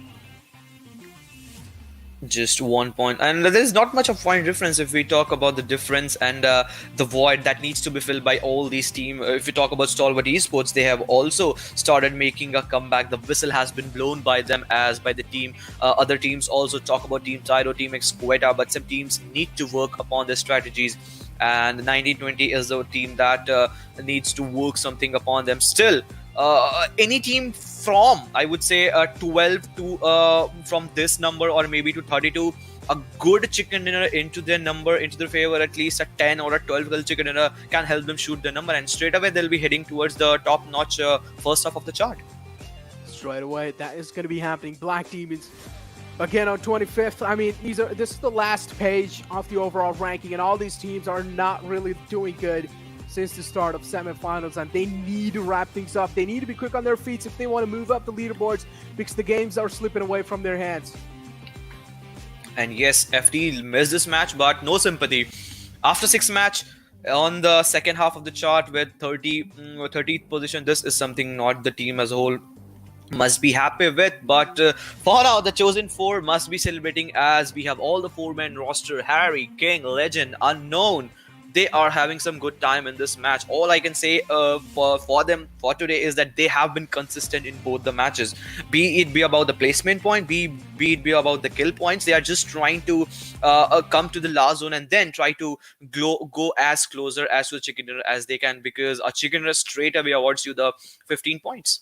Exactly, chicken dinner straight away is going to be giving you a lot of points there. 15 points in itself, and imagine if you rack up 15 kills overall, all your team. I mean, that's 30 points right then and there. And this is why I've been saying since day first, 1 point per kill matters quite a lot, because that can make a lot of comebacks happen. Exactly, and it actually becomes important because if you are finding yourself out of the match in this very first half of the game, so if at least you are taking 5 or 6 kills or 7 kills, it's still a decent game for you. Are still not getting out of the match bare hand, and it is still anyways better from 0 total points, and 6 to 7 total points on an average. It can help you shoot a big number, and just think about it. A good game into the number, just as you said, maybe 12 kills chicken dinner will be helping you shoot up the number. So all you have to be is be confident and consistent with all the total points and kill points. Even if you're not getting the kill points, be consistent with the total placement points that the chosen 4 are actually looking up for. That's for sure. But that game was just an absolute breathtaking game, and I'm pretty sure you guys have enjoyed that game as well. And such kind of dominating performances, of course, will be showed in the future games as well, without any doubt. But after that game, we definitely do need a little bit of breather. So we'll be right back after this short little break. Shall we? Titan Strikes. The Titan Strikes mode introduces 3 Titans to Erangel, Sanhok, and Livik. Godzilla and Kong move along designated routes across the map. Players can chase after them in vehicles, but if you get too close, you'll be knocked down and take damage. When Titans get ready to unleash a heat ray, the system will prompt players to leave the red zone marked on the minimap. Players equipped with high-level armor receive reduced damage from the heat ray. Titans will absorb energy which emanates gradually from the earth. Once the energy reaches a certain threshold, Titans release it and create Titan crystals around them. Different types of Titan crystals provide different effects. Erangel's blue Titan crystals are special throwable items that players can equip. They knock back and burn enemies who are behind cover. Sanhok's gold Titan crystals enhance players' abilities, making you run faster and jump higher. Livik's red Titan crystals give players the ability to detect enemies nearby for a brief period of time. These enhancement items give players an edge in battle. Use them and bring the chicken dinner home. With the help of Titan crystals, players have even more unique tactics to achieve victory. Godzilla and Kong roam Erangel and Sanhok respectively, and players may bump into them on Spawn Island. Players can preview the Titan's route on the minimap, along with Apex Cybernetics, and low, mid, and high-level monster settlements. Apex Cybernetics are scattered along the Titan's route, which contains many valuable supplies. However, players can only enter the facility after a Titan has destroyed the base. Players that arrive early will not be able to get into the highly fortified Apex camp. At the same time, defeating different monster settlements rewards good supplies. Monster settlements are mainly occupied by lizards and crabs. Players can use a diversion to divide and conquer. The monsters are big, so using a shotgun at close range can deal huge damage. players must also be wary of the Titan's attacks. Although they're not hostile towards players, they get irritated when there's too many players around. The Titan on Livik has unique electromagnetic abilities that affect the blue zone and cause it to shift every once in a while. Now, players must pay constant attention to the new play zones and transfer immediately when they begin to shrink, as to ensure they're not swallowed by the blue zone. Furthermore, Mechagodzilla periodically scans an area of the safe zone and marks the locations of everyone in the area on the minimap. This urges players to transfer or engage their enemies. Players must be extra careful. The Titan Strikes game mode is based on Battle Royale. Players must strive to be the last one standing amidst battling other players and Titans. With the addition of Titans, players are ready to witness their majesty and get their hands on the mysterious Titan crystals. Enjoy the all-new Titan Strikes and experience the earth-shattering... Are you keeping it real? I'm calling shotgun, wanna see my baby run. Oh, what's the word on the sea? Kicking up the dust, you know what I mean. We got a good thing going. We got a good thing going on.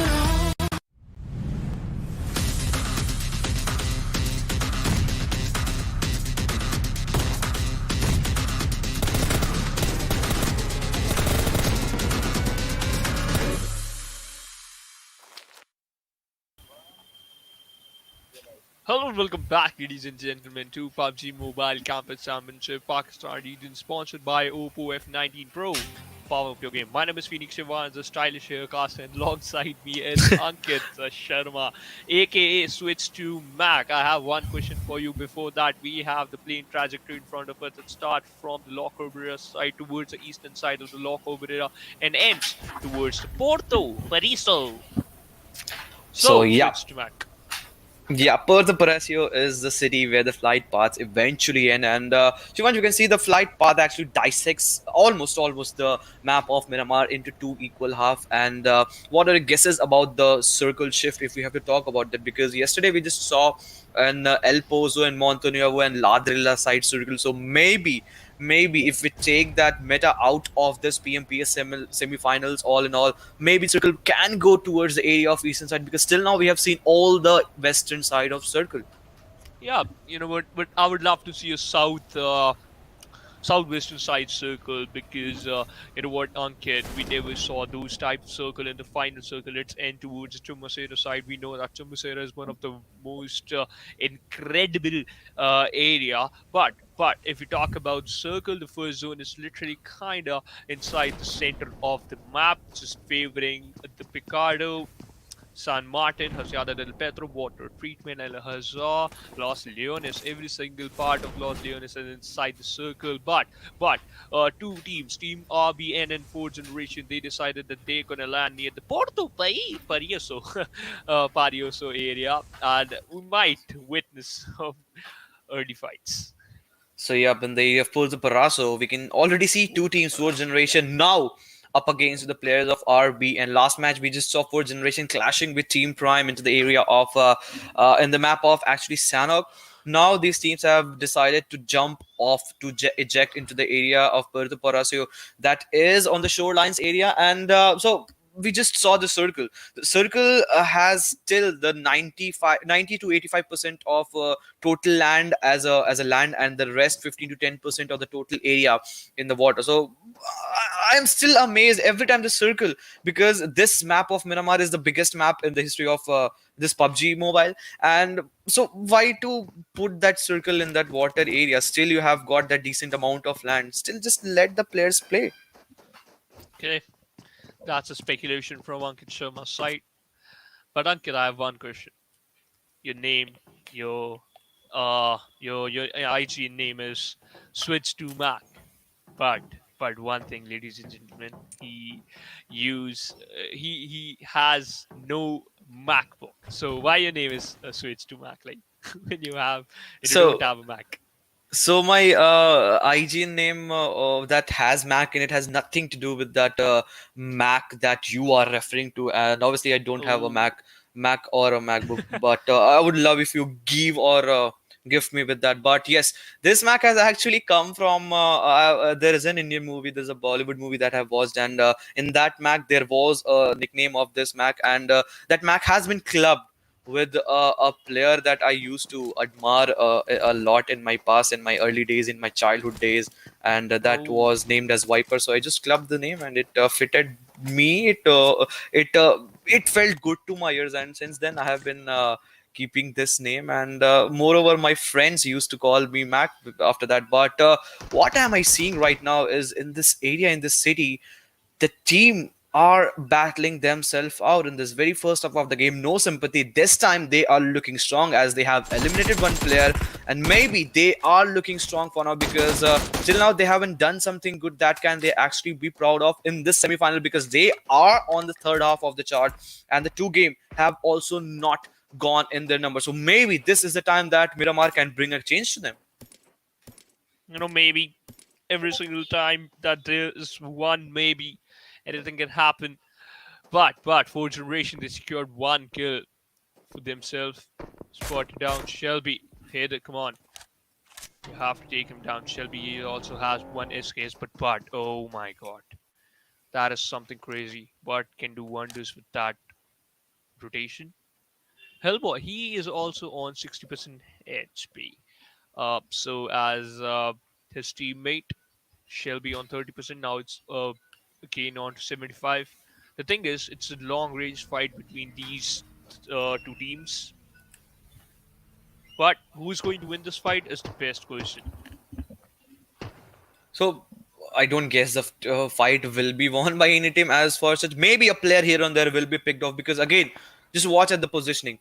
The player dropped in the area of Puerto Parisio. RBN just decided to disengage in the fight before they don't get any loot. Now, since they have a good loot, I guess, and I hope, because now they are trying to engage in the fight.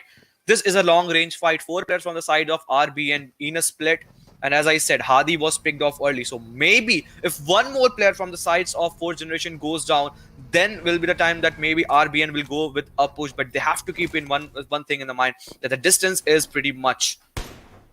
Yeah, the distance is pretty much. But Ooh. that was a pretty decent M16 tap shot from the side of Fortune Gaming. Meanwhile, but he's the one player or the flank angle, just climbing that water tank. And you know what? The revival is going to be the Hellboy. He's very close to his teammate Shelby. He's going to get a revival, but I don't think so that they have enough health utilities. That's the main thing. You have to be prepared for those early fights. Tornado just leading the charge. Just want to showcase his presence in this particular area at this moment. RBN not looking that strong. I think so. That area. But is holding that particular area, it could be the surprise factor for Team Fujian if he can do wonders or if he can do something crazy. But I would love to see what he is going to do. So what all I can predict from this fight is that any team can win from this, but the main thing is that they are just 190 meter away, 160 meter to be more precise, away from the zone. So the fight may stall for a long, and it can be a wait and watch situation, because we can see all the 4 players from the sides of 4th generation are still on their feet, but one loss has already been made from the side of RB, and this is not a good situation from them, because number advantage is what this game has been all about. Eventually that can be countered, but the team with the maximum number always has the greater chance and the greater probability to put things in their favor. But still we have to wait for that, as RBN, I guess the one player we can see in the minimap, he is trying to make a flank angle from another side, maybe just trying to engulf the fight and trying to create an angle from the right hand side, which has a greater area. But look at this, Shelby just not giving any footstep whatsoever. Oh yeah, not giving his location, not compromising his location is the best thing. Shelby, he has only 3 bullets. That's the main thing, Ankit. And that is the most risky part. Shoki, he has 50 bullets onto his Thompson, and we know that Thompson, one of the most deadliest weapon in this close range fight. Right now, Team 4 Generation still holding good that particular area. And Hellboy, his position has been compromised, so he's just gonna pick him off. The kill confirmation is gonna be there, but they have to pick Shelby as well, because Shelby is inside. He's inside the compound. He is just hiding behind the generator. Come on, Shelby, for how long you can survive? Switch to an AKM, not revealing his position, but just somehow managed to crack the. Ooh, that triggered Okay. his blade. Oh no! Oh! This is gonna pay him. No. No, but why? But why did that happen? Why did he trigger that his Thompson at the first end? Actually, it's a demise. I feel very bad for him, to be very honest. To be very, very, very honest, I feel bad for him because he had that straight hit. He could have connected 1 or 2 shots even on his head, and it could have been a game-changing fate for him. But making the last resort, anything, he just cannot try anything else apart from falling back. But 3 kills already into the name of 4th generation. But still, I'm surprised. Why didn't he take the first shot with that first glimpse? I don't know, man. You know what? Something else in his mind, and he just could not able to figure that out. But right now, 4th generation off to a really good start. They already secure 3 kills. That's the main important thing. If you can secure some amount of kills in a very, very early stage, it will give you a boost so that you can perform well in the further stage of the match. On the other side, Team FTT in the lost lanes area. Reback is the one who got knocked out. He's quite far away from the pack. Paraboy, I think so. Okay, I don't think so that he can revive his teammate, because Reback he taken exit from the lobby now. FTE just brought down to only 2 players. Now, one thing, Ankit. FTE, they have to play with a 2-man lineup, Yeah. and this is not going to be an easy task, because we all know in Miramar, 4 players, they are very, very important to, to execute some equal fights.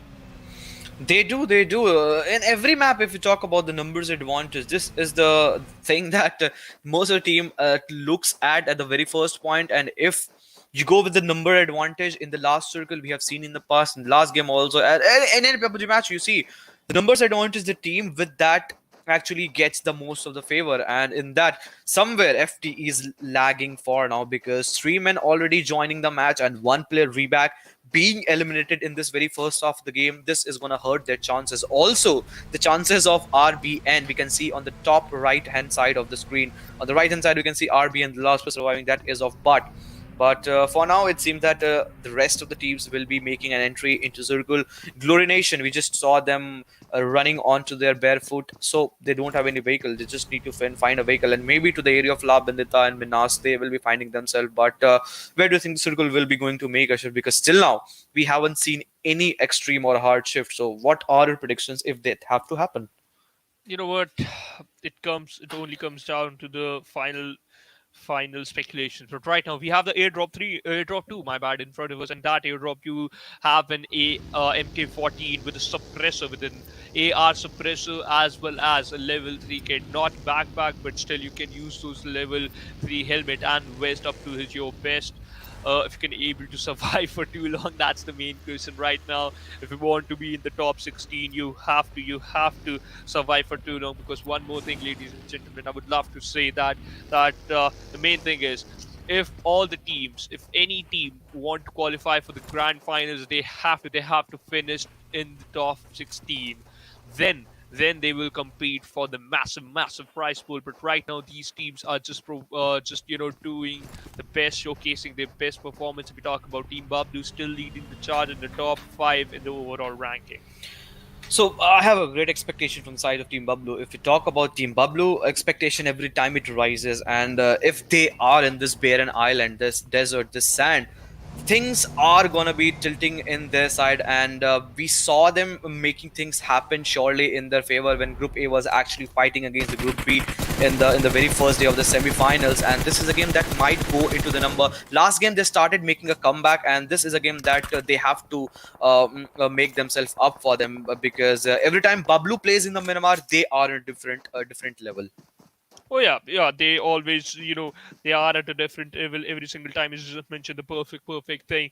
Because one of my my dearest friend, oh shit, love to call this that Bablu owns Miramar, and they showcase this thing again and again in every single tournament. But right now, it is very, very important that they have to showcase this thing here today because now it's the Miramar map. Hey there, from side of fourth generation, it seems like he spotted down one player, but just because of those smoke grenades as well as this blown out vehicle, Osama somehow managed to make an extra cover as well as managed to survive for too long.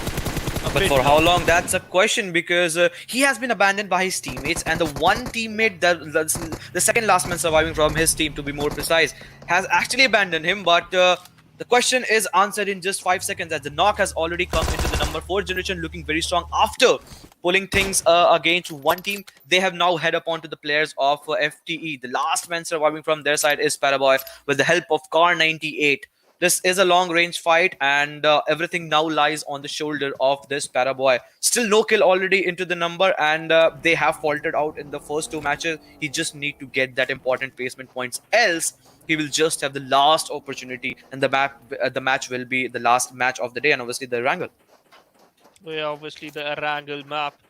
And you know what? We all know that anything can happen in the Erangel map as well because it's one of the most unpredictable map. Players usually start their journey in the Erangel map and end their journey in the Erangel map as well. But right now, Freestyle, they are on the top of the mountain, secured 1 kill. Tyrant is one just leading the charge at this moment. He's the only person to secure that crucial kill. Glory Nation on the other side, focusing on those rotations, which is very, very important because the third zone is closing in. And he is the first team for this match. The Lost Esports becomes the first team to get eliminated. We just saw them being pincered down. But talk about this team, Glory Nation. In the last map of Sanhok, they made a late rotation. Again, they are going for that late rotation strategy. But this time, things are different for them because we just saw them eliminating some team members from the side of TeamXquetta. And look at this. They are making a parallel rotation, just making sure that they don't crash their vehicles against each other and they don't ram themselves. And just because of that, the players from the side of TeamXquetta are letting the players from the sides of Glory Nation to go. But no, Glory Nation, Ajaz has some other idea. Can he pick up some kills or maybe some knocks? Because that triple sitter, this is an unsettled vehicle, if I have to say with that. Oh yeah. I totally agree with the point as well as Aziz's point as well because he literally pinched down Ryan Obi. But the main thing is he is on very low edge. Bablu on the other side received a lot of damage. He got knocked out. Freestyle. Oh, that grenade bomb. You have to be careful. You could be on the receiving end. And yep, he got knocked out. This is not looking good for Glory Nation. Just brought down to only 2 players. And Freestyle, come on. They are going to get these kills easily because right now they are showcasing the perfect aggression from their side. 3 men trying to dominate the players from the side of TeamXquetta that were already pincered down, but Glory Nation just trying to pull down the players of TeamXquetta. Now they have given so much of sound cue that the players from Freestyles won't be allowing them to settle anything in the groove, and they just need to buy some time, need to revive the Arbab that is on the ground and on his knees. But will the player from Freestyles allow them? But Glory Nation, they have to be very much cautious because on the left-hand side, we just saw one team that they were trying to pincer them down. And this was the thing that I was talking about. Ajaz low on HP. Quetta's Boneless takes him down. And this is a time that Freestyle must have read the skill feed. And if they do have, they will surely going to make a push. And look at this. Akubis, the Soulman surviving in the smoke on 50-60 HP. This is looking lethal for them. And yes, there you go. There's a certain looking for them. Oh my god. You know what? Glory Nation take an exit at the 14th position. And that grenade was so beautiful. But if we talk about the beautiful stuff, look at this play zone as well. Because we can see a cluster of teams towards the eastern side of the map. And I would, you know what, Ankit? I'm going to say this to you right now. The teams who are on the eastern side, they are going to engage in multitude of fights and they are going to steal a lot of kills. So last player survived from the sides of RBN. In that trench, he just found his vehicle being stuck, and just because of that, he had no other option. He was also being pincered down. Tyrant with his 2 kills and already into the name, and within a split second, 3 teams in the same vicinity, 2 teams in the same vicinity being eliminated. And now Freestyles, just because they have the queue, they have the info, they're trying to align and hoover the crosser onto the player of TeamXquetta, which is already into 1 split. And as we're talking about the circle shift, the circle already made an extreme southwestern shift, but look at this. All the teams, all the players are on the edge of it. But if the circle goes to the players and goes to the sides of Team Bablu, I won't be even surprised, because time and again we have seen them acting as magnets, especially in the map of Miramar. You have to act as kill magnets if you want to secure some decent amount of kills. On the other side, Tyrant, come on. Oh my god, that is something very, very incredible. So Because just a question. Do you think that Bablu will still have the question or not? I have a very strong feeling why Bablu will still have the self-circle. Okay, you know what?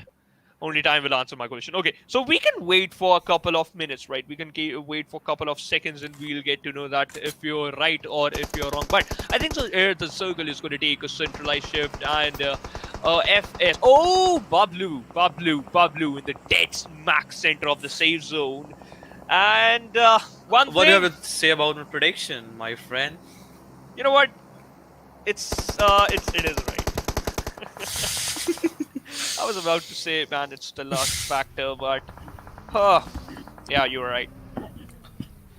And yes, with that, just because Bablu, again, they are acting as zone magnets, and now is them that they will try to maximize this benefit going into the number. But talk about this team, the Chosen 4, the team that has been consistent throughout the day in the 2 match. This is not an easy task. Now, up again to the players of FTV. Parabol last minute surviving a pinpointed, well-cooked nade.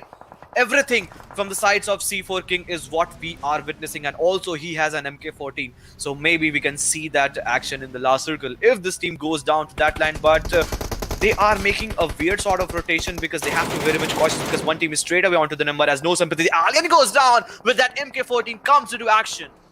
Oh yeah, and you know what? T4 King gonna secure that kill. No Sympathy, not looking that good. Come on, King, yeah, have to move inside the circle. Fifth circle is going to dish out a lot of damage, a lot of consistent amount of damage onto UP, and we can see the kill confirmation is there. A lot of fights happening in this zone, and teams, literally, look at the amount of teams. Look at the mini map, Ankit. There's a lot of players, very, very close to each other. One grenade, you just lob one random grenade, it might possible. Oh, 2 teams. I think so. I think so. 2 teams not. Stalwart Esports just they lost 1 player, but on the other side, Freestyle take an exit at 10%. It means they'll collect total 7 points out of this game. Etico, that grenade could be lethal if gonna land perfectly. And yup, it dished out some amount of damage. Etico just lobbed another grenade onto the players of Team Prime, but Team Prime still surviving, playing so good. And in the kill feed, I can already see Bablu pinching down the players of 4th generation. Hannah goes down. Team Prime is eliminated. And this is a fight that is actually going down to the wires from the eastern side. Many teams are trying to make an entry, and just because of the 1920 War Dog has been knocked on. Fadi, Gacha, Quadra, still 3 men surviving. This team is looking good, but they have to take the fight. They have to manage things off. But no, Tyro 1110 have some other idea. They are just pinching them down again and again. 4 player onto their foot. They can wreak havoc onto the eastern side, and with that, TeamXquetta again leaves the lobby. But Team Bablu, Tyro looking very strong. Bablu still holding the circle, still holding the important compound, still holding the very good ridge and rock that they are holding for now. But Marco will be finishing things off, as it seems that from the side of Joseph, he is the last player surviving, going 1-on-1 against the players of 1920. Fadi eventually goes down, but he will be abandoned. And with this, Tyro 3 kill. From the northern side, making a rotation, they will possess a very big threat to the side of Team Bablu, and also one time that I can see in the right-hand side, and that is of Maximus. Oh yeah, they certainly will. But this is the best thing from the side of Tyro X. Right now, we can see on the other side, Snakes from Stalwart Esports literally just picked off, just literally pinched him down. Pika behind that blown down vehicle. Pika is very, very smart because he used that smoke to make an extra cover. That's a very, very cheeky move from his side. Team Bablu still surviving inside the circle. Walker gonna confirm that kill, gonna steal that kill, and yup, Team No Sympathy somehow managed to secure 6 kills, spotted down the players of Tyro X and Walker. Still, oh, you have to. I think so. He has no bullets in his M416. Wow. Indeed, he doesn't have. He has just spent all his bullets onto the players and just trying to spot down the players. Bablu's Pika goes down as a streamlined spray with the help of M4 and 3X. A brilliant fighting outcome coming into the number. But Tyro now in a bit of difficult situation, making an entry from the other side, are straight away being declined by the sides of Maximus. But look at your back, Ronin, look at your back. No Sympathy in a very good knock and a very good rhythm, as we say, as 5 teams, 14 men still alive in this very small circle. And look at that cluster that has already developed on the northern side. I can see Bablu, I can see Maximus, I can see Tyro, all in the northern side, and from the southern side and eastern side, teams like No Sympathy is just trying to dominate. Hey, Bablu Pika knocked out one player. Dani's the one just gonna secure that kill. Okay, he's the one gonna knock out another player. Stalwart Esports. One player got knocked out, only one player surviving. Zayn, oh my god, he could have secured one kill. Had he had continued his spray, could have knocked him down. But right now, Tyro X, they are just focusing on the placement points at this moment. They don't want to compromise their position. So as the other teams, we still have 5 teams left. Team Bablu looking very, very strong with a 4-man lineup. Oh, Tyro, come on, that is not good. And we can see that Team Tyro, they just brought down only 2 players because one player got knocked out. But Zayn is the one just gonna take that revenge. Ronin will bleed off. No, he won't bleed off because look at that. That one magic pixel, half of that magic pixel, if I have to say, on that he will be getting the revival. But look at this 4 player, all 4 players strong from the northwestern side. Bablu is again dominating this Miramar. Can this be a chicken dinner already into the name? Because in the last match they secured a total of close to 12 total points, and that was the rhythm setting approach. That was the rhythm setting match for them. And before Miramar, they were looking good. Can this be converted into a chicken dinner as 4 men strong? They are marching towards the players. Oh yeah, they certainly are, but right now they have to move inside the circle. Some of the players are inside the circle, only one player is outside of the circle, but he's very, very close to the safe zone. Meanwhile, Pika just clearing out that particular area. Just want to confirm that that there's no one hiding behind that vehicle, but this one player, Hussey, is the one just hiding behind that rock. But for how long? We can see Tyro X just going to enter inside the same area, and we can see Ahmed, he got knocked out. Ronin just want to pop up some smoke, but it seems like he also received some amount of damage from a different angle. 7 circle is going to close in. Teams are still surviving. 5 teams are still there, but we just brought down to only 10. 9 players. Stalwart Esports take an exit at the 5th position. Team Bablu, they are looking very, very strong. They still have 4 players alive. Cyprian, come on, you have to knock him down. Oh my god, it was very, very close. But on the other side, No Sympathy take an exit at the 4th position. Just brought down to only 3 teams. Tyro X, Maximus, and Team Bablu. Hussey anyhow has survived to find himself in the fight that is actually panning out between the sides of Tyro X, 1110 and Bablu. Hussey is still the surviving, and credits goes to the player of their side. But now with the time that he will be taking the fight, and he takes one more player down. Now it is down to 4v1v1 affair, and Bablu will be finishing things off in their own style as they are just trying to find out the last player. Where is that last player from the sides of Tyro hiding? They are just trying to make things off as Zian. He has 12 first aid already into his name, but he has done the job. He has got the 12 points. But Bablu, what about that? Again, close to that chicken dinner. You know what? Like Ocean Sharma love to say, Bablu owns Miramar, and yup, they just proved They are the king, to be very honest. Yeah, they are the king. And Zayn, look at this. He still has 9 first aid kits, still surviving. He's still doing the heal battle. Just became a doctor at this particular moment. It was like talking to his teammate, bro. I still have 6 first aid kits, but you know what? I could not able to survive for too long. But surprise, I secured 12 placement points. But on the other side, Bablu with an amazing chicken dinner on this third map, the third match, Miramar map, and they are at the second position in the overall ranking with 24 points from this total match, 109 damage they did now. Look at that massive amount of damage, 2,191, close to 2,200 damage. That is a number that speaks volume in itself. And with this performance, they have not only secured a total of good points, they have successfully made it to the top 2 slots. And we just saw them securing the second position with this important match that actually goes into them. So this is the thing. They play the match, they just wait for the Miramar to come into the action. And once Miramar comes into the action, what they do is just to go for that zone approach, loot for it, and they are surely the zone magnets. Time and again, we have seen in the Miramar, whenever it comes, they are on the top-notch performance. Oh yeah, they are at the top-notch performance. But who is the MVP? That's the main question. It is Pika. It is some another player.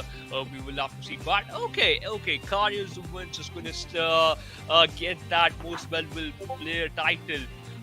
From this particular match, he had 5 kills, gave 1 assist to his teammate, dished out 664 damage, an impressive number from his side. That's why he is the MVP.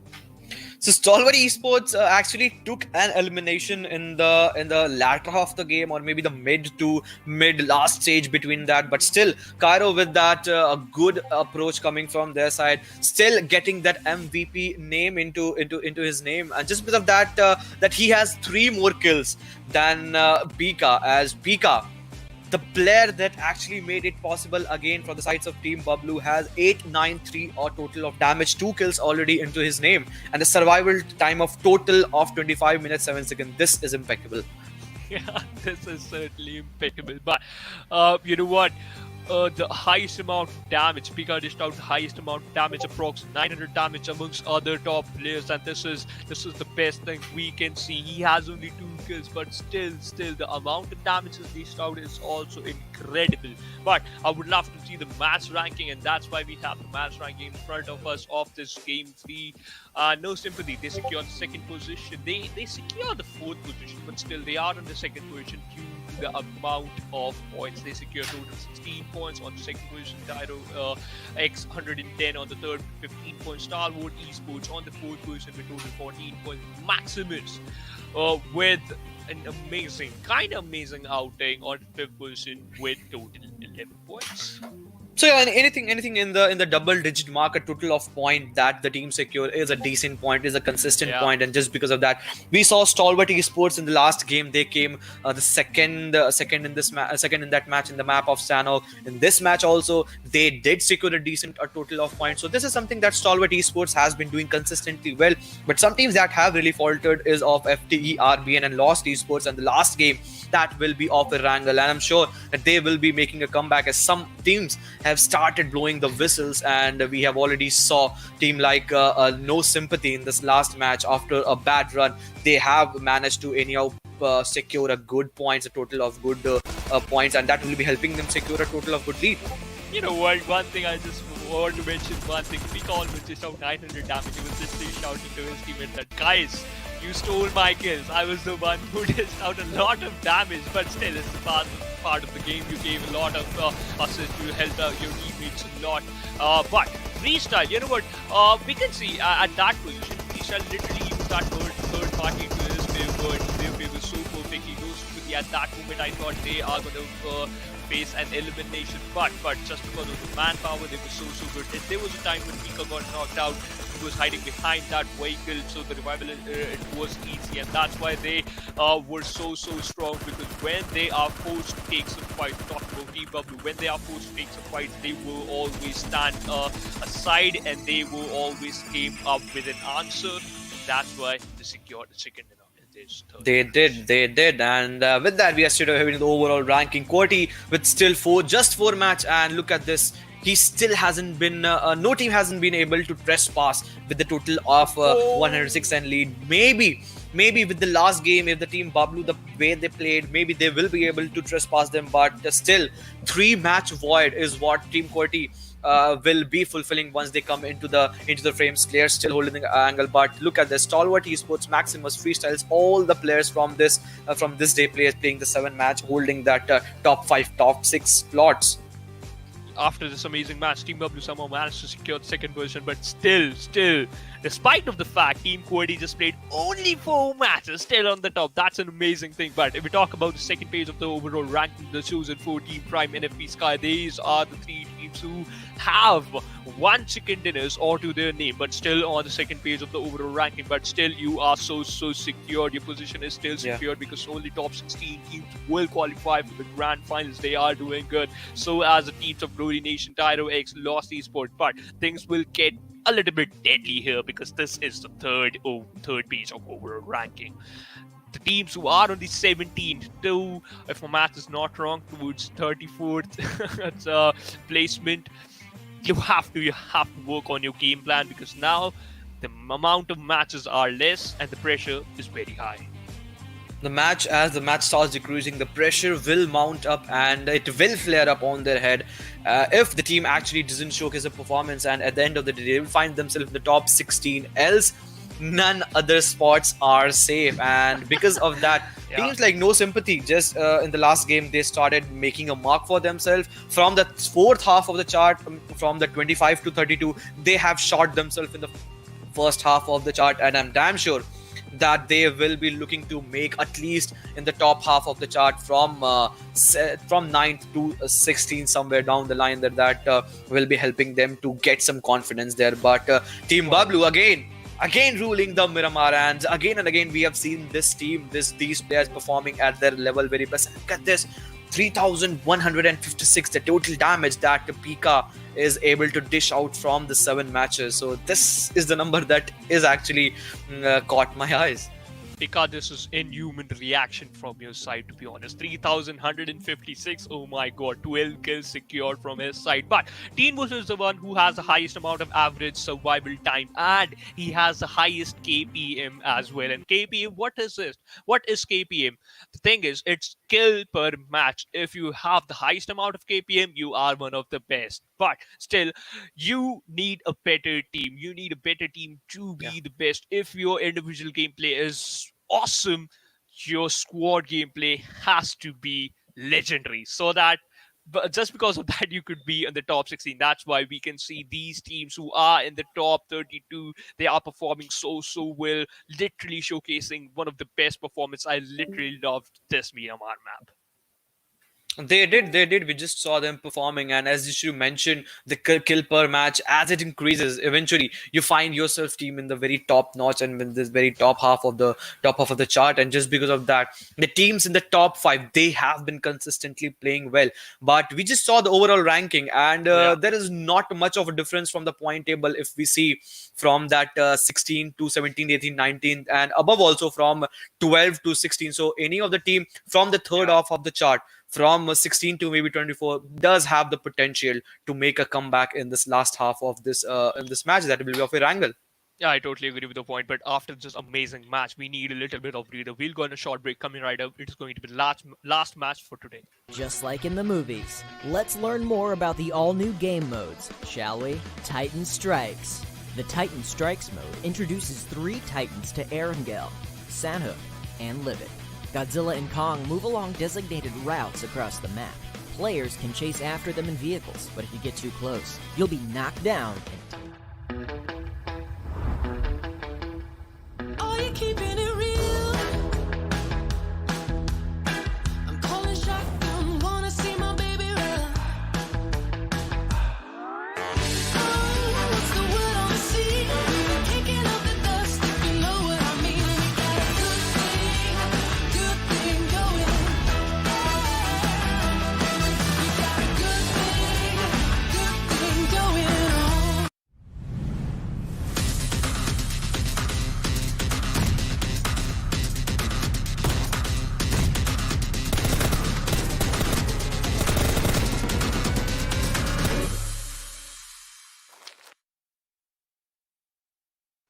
Hello and welcome back, ladies and gentlemen, to PUBG Mobile Campus Summit, Pakistan region, sponsored by Oppo F90 Pro, power of your game. My name is Phoenix Shivansh, and alongside me is one of the most handsome caster, Necro. How are you, my friend? Oh, I don't know if I'm the one of the most handsome. I'm pretty sure I'm not. But You are. hey, I mean, things have been going pretty well. Bablu, the Kings of Miramar, proving their legacy again and carrying it forward, getting that chicken dinner in that previous game. I mean, Bablu, how much appreciation do you need from us?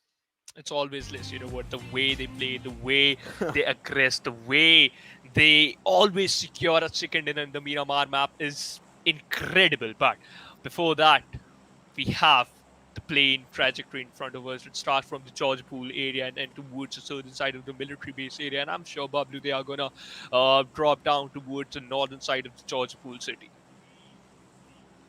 Exactly. They're going to be doing that, but I mean, an interesting kind of left side plane fly path here. And teams that want to go towards Milta, and certainly teams like that want to go towards Yasnaya, are indeed going to be having a longer journey for themselves on their hand. And I really feel like this is going to be a military circle. What do you think, so? Okay, you know what? I think so. It is going to be a centralized circle, but let's see who is right and who is wrong. Which prediction is better and which prediction is worse. But I'm sure, you know what? Sometimes I'm learning how to predict from Ocean Sharma. What do you think? Well, I mean, definitely we are. Definitely we are. we'll get there one day. But now, I mean, let's see where the circle's going to pan out, because I'm really on my toes right now. I want to see which circle is going to be here. I have made the guesses off a military-based circle. If it is a military circle, then Tyro are going to be... Okay, that was pretty close. You will have to give me the Okay, benefit okay, of yeah. the doubt. You know what? I predicted that is going to be kind of centralized circle. We can see Pochinki's inside the circle, so yeah, I'm right. Yeah, I mean, pretty much that's it. And I mean, certainly, hey, I mean, it's pretty much not. No, it's not really a centralized circle. No, it's not I really know. a centralized circle. It's more kind of like a southern one. I was just But hey, putting it like- Military Island is still covered in it. But the teams that would want to make it at Military, they are going to be having a tough time. As we already have Team FTE going head-to-head against Stalwart Esports, and Stalwart Esports kind of on a struggling phase. Oh yeah. These teams, they drop down at the same area. Their drop location always collide. Team FT versus Stalwart Esports at this position. Reebok spotted down. Oh, Reebok spotted down one player. He has that M16. My bad. But could not able to connect a single bullet. That's for sure. We're not able to connect single bullets. And the way they tried their best, you know, kind of not fall prey for them. Did kind of work out, though. They did get the rest back in on their teammates as well. And now Stalwart Esports for now are looking pretty good, but they still need a first aid for their teammate, for their down soldier. Yup. Kyr is the one. He is very low HP. He needs that.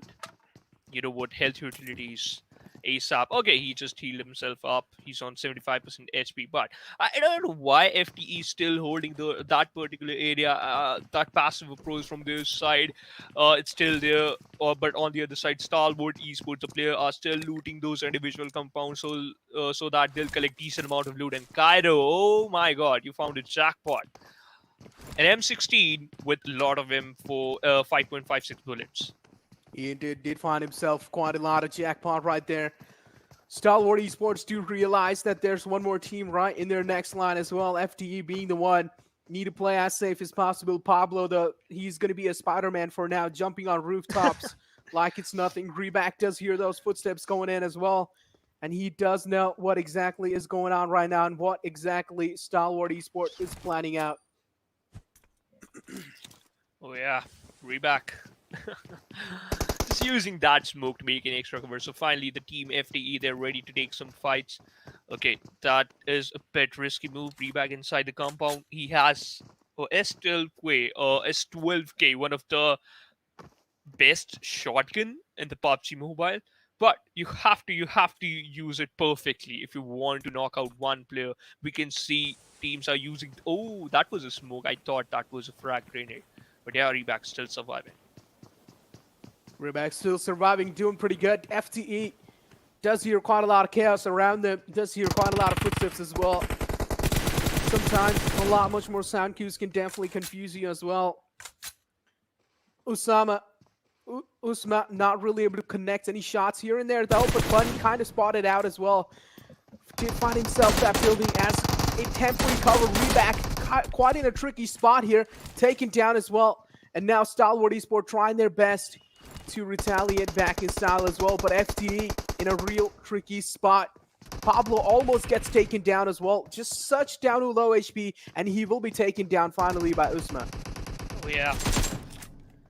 And right now, FTE, they are not looking that good. Right now, they somehow managed to knock out one player, but look at the position of Cairo as well as his another teammate, Snaker. They are very close to each other. Now they just fall back. I think so. They just want to revive their teammate. Back. He is still there. I think so. Revival, it's going to be difficult for Team FTE, but Stalwart Esports, they are doing great. One grenade can confirm the kill as well as can provide you another knock. But right now, I don't think so that FTE, the player, has any type of utility. Certainly the utilities is falling less. That nade, so damaging, took Cairo down. It's going to be quite unfortunate, that kind of a knockout being happening there. And it seems like he's not going to be missing any utilities. And for now, he's doing quite an incredible job holding them off as well. But the smoke wall is finally going to be there, distorting his vision. He's not really able to see where they are, just kind of blind firing in the middle. And finally, it seems like the res will be back in there. Cairo, second time he went down, second time back up on his feet. If third time he goes down, it's pretty much done for him. Surely. On the other side, Lost Esports, they are doing those rotations, and we can see Unknown in the same vicinity. But Ryan OP taking some fights, engaging in some fights with the players of Team Prime. He knocked out 2 players in a single spray, and that's why you use an AKM in a close range fight. One headshot on a level 1 helmet can knock out one player very easily without having a trouble. But right now, Team Prime, it seems like they are in a bit of trouble because Smarty is on very low HP. Mokada, he's also bleeding out, and Ryan, come on, you have to kill him. Oh, smart! That was a very, very smart move from his side. He's still surviving 40% HP, but somehow managed to take down one enemy. Now it's just brought down to only one player. Arslan is the last man surviving from TeamXquetta. He got eliminated! Well, from the back lines, kind of getting backstabbed. We do know sometimes backstabbing does not feel real right, but 2 players were taken down. The rest was almost there as well. Prime, that's definitely not a flawless execution. Did make a lot of errors in such kind of executions there, but the blue zone always will be taking down a little bit of damage from your HP, as now they are inside the blue zone. They will need to make it inside the zone as well. And certainly somewhere down line, they have a long journey to cover. Yup. They have to because they are very, very far away from the safe zone. Oh, that Bucky, the tire, the rear tire is just got burst out. I don't think so that it is going to work out to your favor. Your teammates already, they are so far away. The buggy is a very, very, it's not good. It's not a good option, right? But we can see, I think so, Stalwart Esports, they eliminated FTE from the lobby. That's why we have only 14 teams left. And they secured only 1 kill. I'm not sure about that. Maybe FTE just backed off. They just disengaged from the fight and they just left the Pochinki area. I think so, if I'm not wrong. I think so. Maybe that's what happened. Stalwart Esports, though. FT, well, you did say they kind of backed out from the fight. Did realize that this fight is not really going in their favor. It's a 2-on-4 situation, so maybe backing out is going to be a better choice. They can at least secure themselves some good placement points if they're going to be waiting it out till the late game zone. So that's probably the best odds you can take in situations like those. Stalwart Esports, of course, is a strong team, and you do not want to challenge them head on. True. But look at the circle. Look at the second zone. It's just shift towards the north side of the military base area. And we can see a lot of teams in the Rozok area. So we might witness multitude of fights out there as well as in the Pochinki area. So towards the western side of Shelter, or we can say towards the northeastern side of Pochinki area, there's an empty space. What if the final circle is going to be there? It's going to be amazing. It's going to be amazing. Only time will tell.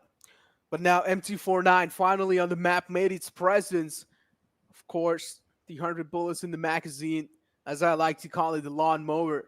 It's never going to stop. You're just going to get absolutely decimated with this gun, no matter whatever you're using. Even if you're inside a vehicle, the vehicle's getting blown if you just straight up pass through it. But now, of course, this airdrop, I mean, it is definitely going to be delicious. A lot of teams might just have their eyes locked onto it. But we haven't really seen drop weapons being used in these games. Yeah, true. But Hadi, come on, he has, quite a lot HP from his opponent. You know what? He can still take down Muslim, but the revival is gonna be there. Team Prime in back forward strong. Oh, yeah, he's the one just gonna take out Fadi from that kill too. Right now, they are fighting outside the safe zone. This is not a good situation, but still good. We are getting something out of it. Still good if you're getting something out of it. RBN killers, though, will Prime kind of not really having the time of their life. It's just one last man alive. Killers from Prime. How is he going to be able to hold this situation off? Getting inside the buggy was definitely not the right choice. Maybe he should have held on and just tried to fight Shelby. Maybe he would have had a massive chance of winning the fight as well. The nade rolls right next to him, and of course it's going to be blooming out, so it's going to be a smoke grenade, providing that extra bit of visual cover. But not for long, though. It will be fading away anytime soon. 19-20, still looking strong in the game. One more team right in the next lines. And they want to be as safe as possible, want to make sure they're not getting capitalized by them. Yeah, they're not getting capitalized by them. But Team 1920, as we just mentioned, Foreman, they are looking with Foreman strong. But I have one question: why Team Freestyle is still playing with the 3-man line respect out in the open? He is finally inside the circle. They're just securing that buggy so that any player can't burst down a single tire, as well as can't dish out a lot of damage. But Guts, I think so. It seems like he spotted down the players of Stalwart Esports. Believe he is just in front of him. Guts, I still want to confirm that thing. War Dog inside the watchtower. So if you are securing some areas, like a particular area which you think that it is going to be in the inside circle, in the 5th or the 6th circle, then yeah, it's awesome. But what if your prediction is wrong? You have to do some early rotation unless you are forced to take some fights. Until and unless you're forced to take some fights. The circle shift is quite drastic here, though. On the Pachinki side, I mean, not really covering a lot of city there. It's kind of out in the open. Not a lot of compounds. Still decent amount of compounds, though, but they are on the edges. There's none compound in the center of the circle. It's probably like a massive hill.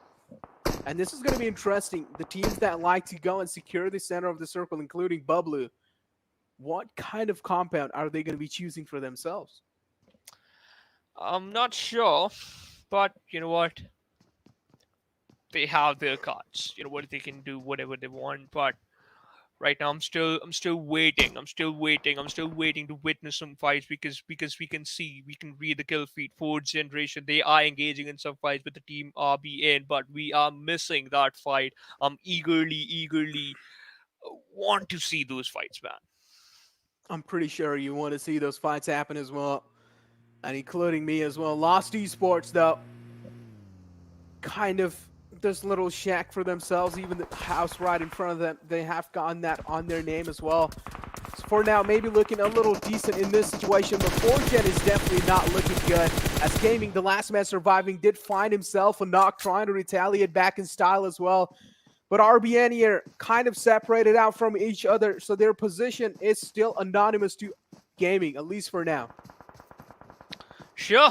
Meanwhile, as we were mentioning about this fight, I think Gaming is just gonna eliminate. But okay, I thought he's just gonna steal the vehicle first, then he gonna eliminate him. But yeah, he eliminated him instantly. Hardy just pops some more smokes.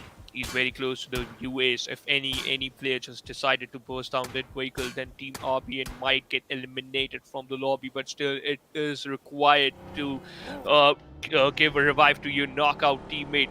Gaming still moving. His scoop is severely damaged, but what he's thinking is he is the last man surviving. He has to do something. He's in the top 13, so yeah, you will get some. You'll get only 2 kill points. You have to finish in the top 5 if you want to be and on top. That's for sure. 1920. Again, Glory Nation getting eliminated off early this time. 1920 still looking strong. Freestyle Dell as well in the nearby vicinities, including Team C4, Chosen 4. Legend is the man kind of close there. Did find himself a knockout that he was looking for. But no, it's going to be someone else from the back lines. They're kind of getting third party this time, and Legend taking opportunity of that moment. And now it seems like he's not going to let them go that easily. He did punish them quite out well.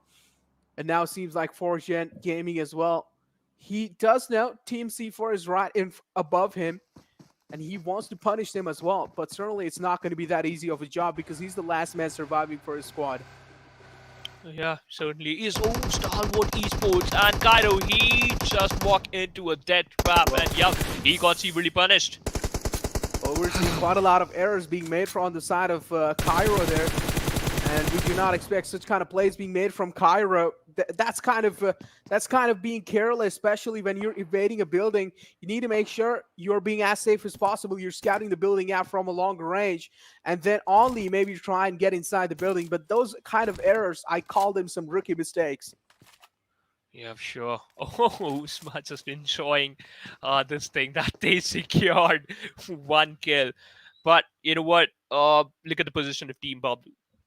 Hiding behind those ridges as well as using those vehicles, as well as using those compounds perfectly to scout the area as well as collect some information and take some kills. So Pika, he's the only person who literally dished out a lot of damage from side of Team Bablu, 31,000. But Pika, he secured 12 kills till now. He need more. Need more in his pocket. And certainly Bablu, though, he has spotted out Team TC4 right in the front lines. Unknown as well, taking shots here and there. And he will be knocked out as well. Some incredible accuracy from the side of Bablu. Spamming through the smoke, kind of blind firing that spot, blasting the vehicle out as well. Unknown, not really enjoying his stay in the map of Miramar. Yep. Right now we can see that Japan, he got knocked out, which is not a good thing. Okay, 4th generation gaming. The kill confirmation is there by Hardy, so it means 4th generation taking exit at 11th position. It means you will get total 6 points after this match. Still not good, but yeah, not a bad outing as well. The players NS, they are literally very, very far away from every single team. The player from No Sympathy. So they are enjoying their time. They are enjoying that area, but for how long? Okay, FS. It might be possible that they are going to engage in some fights, and yep, they are doing the same thing with the team Maximus, if I'm not wrong. Well, for his style, down to just a 2-man squad now. Out in the open as well. They don't have any cover for themselves. They're also getting pinned down from their back lines, including there's one more team in their back lines. They need to play, or at least try not to get spotted. Try and play as safe as possible. Respect did spot out the players of 1920 now. Playing out as safe as possible, using that tree as a cover. But only if the team on their right lines decide to push, then this might be it for Freestyle. Yep. Totally agree with the point. But 1920, you know what? They are literally doing good. They already secured 5 kills. So yeah, they are on the top, and we are still missing a lot of fight because teams are not engaging in any fight, despite of the fact they are very close to each other. But when they are going to engage in the fight, when they have to move inside circle, if we talk about circle, No Sympathy as well as a Para Boy and 2 players from Team Bablu, they are the only players who are inside the safe zone, and every single team they have to move inside circle. They have to move inside the zone, out in the open. No compounds inside it. Only thing you can use in their advantage is, of course, the grass and those ridges. There's not even that many of ridges in the position the zone is now. So a lot of fights will be breaking down as soon as these teams want to go in the circle. While we have Lost over here, Lost Esports, trying their best to stay alive as well. Now, it's more kind of like a survival game this late in the game as well. Lost spotting out Tyrox spotting out Lost as well. A little bit of shots being exchanged from both the sides, but the connection that they're looking for still hasn't been found. Yeah, true, true. But you know what?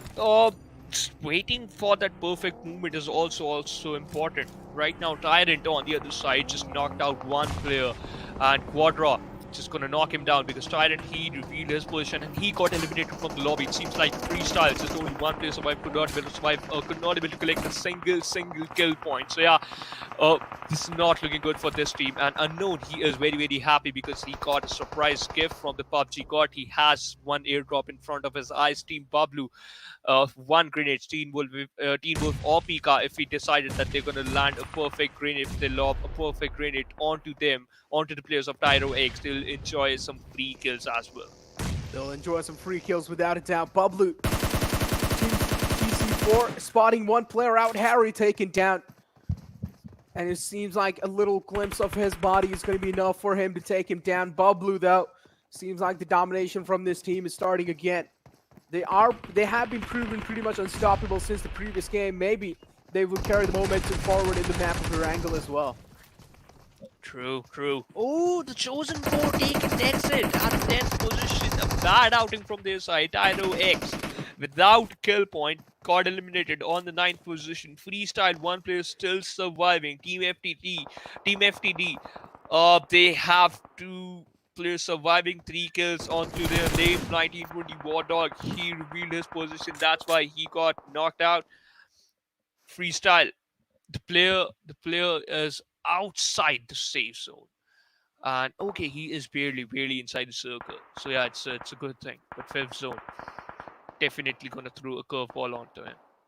That's for sure. It's definitely going to be throwing a curveball onto them. Onto their backs. Pressure will be building up as well. Freestyle still kind of trying to spot out anyone. Respect, playing it at safe as possible. The last man alive. All the responsibilities are on this man's shoulder to carry his team to victory, to carry his team to success. But certainly a 1-on-4 situations most of the times is not possible unless the team that has 4 players alive makes some kind of rookie mistakes. Yep.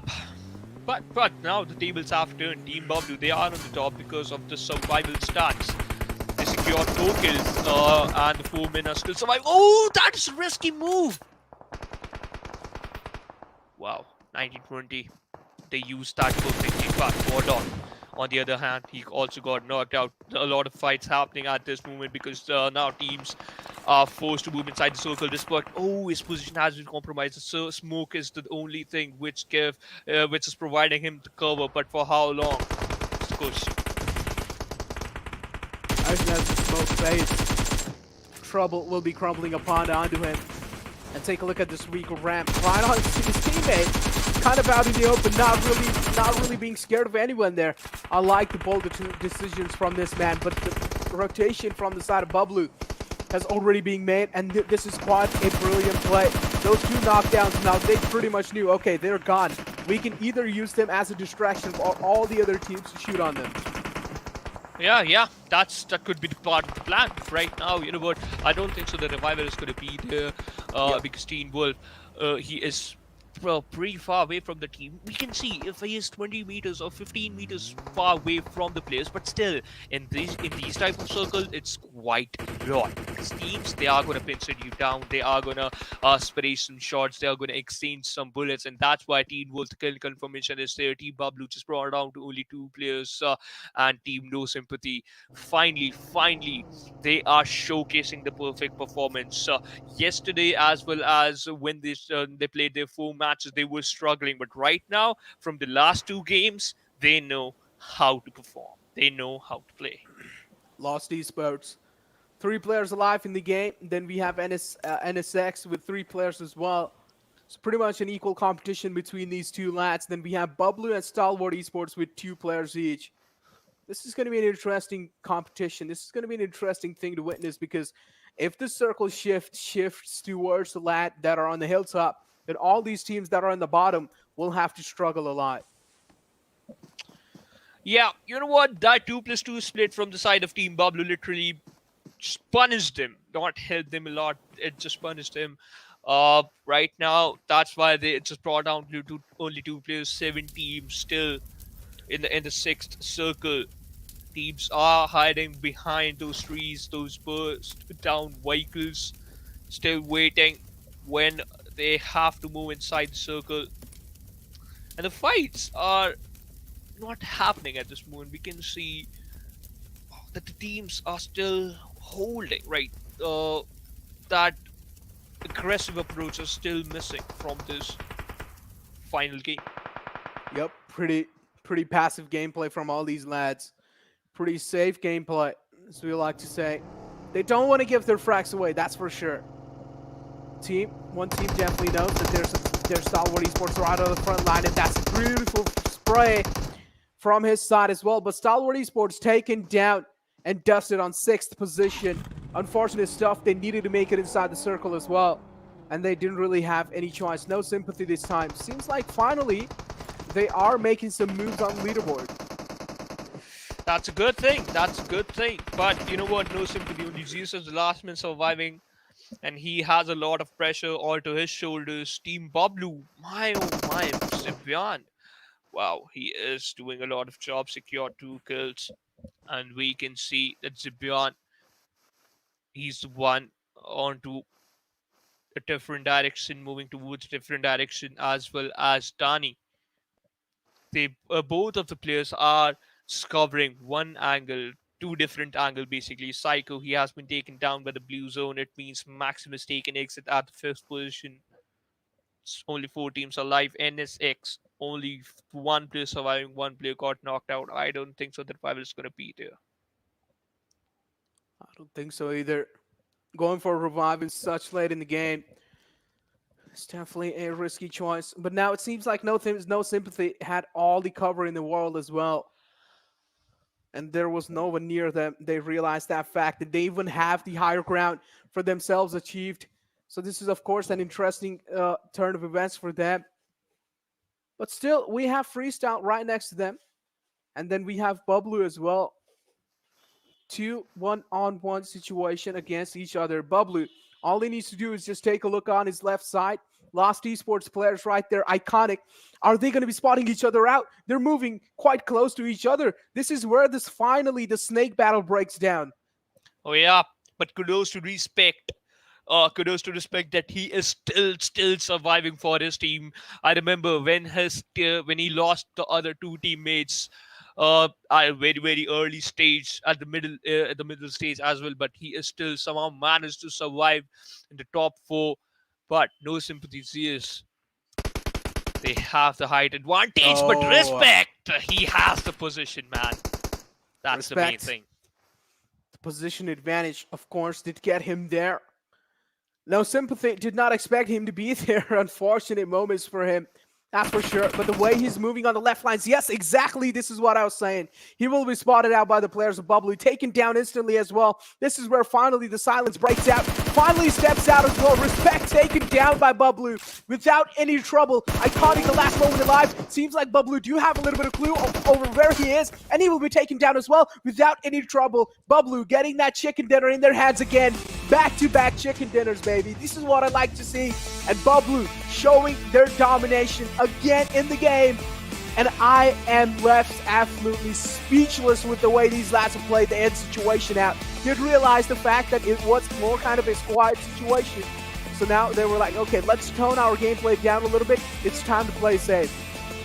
Although they got just brought down to only 2 players in the 6th circle, somehow Dani as well as Zibian managed to secure another chicken dinners for themselves. That's the best thing, Necro. You know what? Securing 2 chicken dinners in a row, that's not an easy task. But we know that if you have that experience, you know that you can do it. But what do you think? To secure the 1st position? Yeah, they will. I know. They are going to secure the 1st position. Well, I mean, with those games, I mean, I am pretty sure, at least not first, but maybe they're close to first. I mean, I want to see the overall rankings. Oh, Like, yeah. I'm just so eager to see those because I'm definitely a person who's really bad at maths. Without any doubt. So I can't really do maths. I cannot do quick maths. Whoa. But let's take a look at the MVP. We have Respect, the man. Of course, we got to give this man a respect. He has 4 kills on his name, and take a look at those damage numbers. 1,478 damage. I mean, that's an incredible number in itself. True. And you know what? This is not an easy task to pull out this type of gameplay, but we have the other top players. Zibian totally deserved that title on the second position with 4 kills, 580 damage. Squadron on the third position with 724 damage, 2 kills onto his name. Gaming was also sharing that lead, as well as he secured 4 kills and almost 490 damage. But we have the mass ranking Bablu with an amazing second in at 24 total points. Freestyle, wow, respect. You know what? You deserve that MVP title, to be honest. He does definitely deserve that. Freestyle right behind them. With 15 points on their name, I mean, not really doing good in the kill department. So, I mean, Respect was the only man who got 4 kills for himself. Yep. And you know what? After this game, we'll get to know that if Freestyle somehow managed to jump onto the first page of the overall ranking, or still they are quite happy with their performance and still holding the second, still holding that good position in the second page of the overall ranking. We'll get to know in a couple of minutes. But before that, I think so we have to refresh our memories, and we have to witness the OVO N90 Pro moments. And yeah, we have in front of us the OVO N90 Pro moments. Exactly. This was one of the best screens, right? Exactly. I mean, these were, of course, kind of the memories, kind of the best moments that happened in the game. And a lot of teams did get eliminated in the early phases, and I do sometimes feel quite bad for these teams, including 4chan Gaming, the last man alive. Couldn't really do much. Yeah.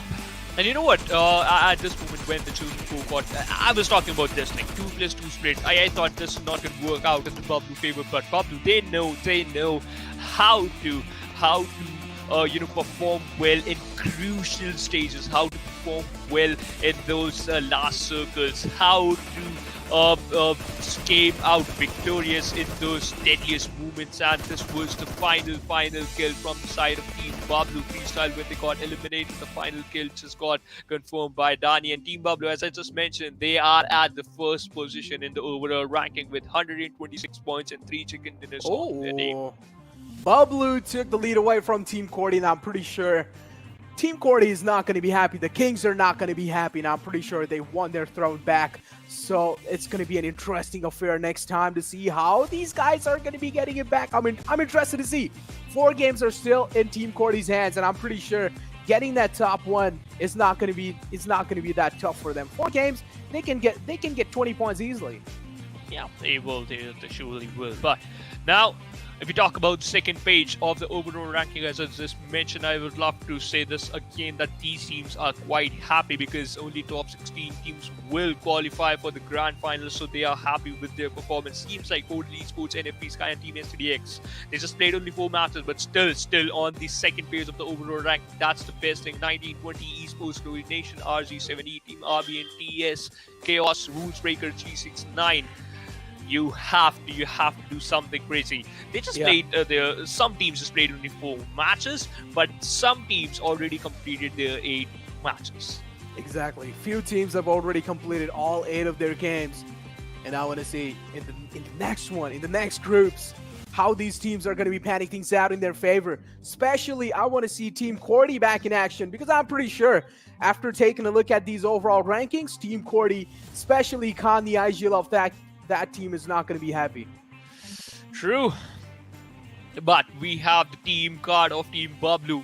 We talk about the damage chart, Bablu leading that damage chart. But the one thing I would love to mention, it is KPM, kill per match. Teen Wolf, he got the highest KPM. It is 1.75.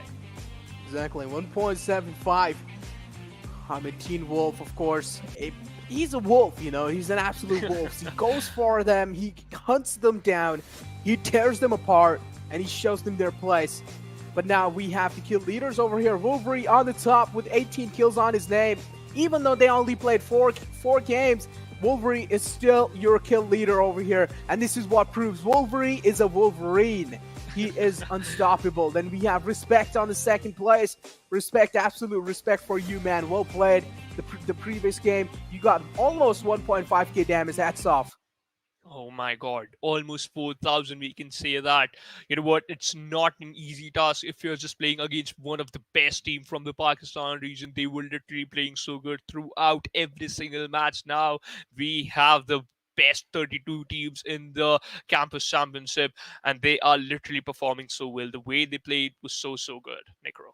Exactly. That game was just an absolute breathtaking game. So, I mean, my breath has been taken. So after that game, I'm pretty sure we do need a massive breather. So with that, we are going to be ending the show here. And unfortunately, well, this is going to be it from us. Sayonara. Yeah, sayonara.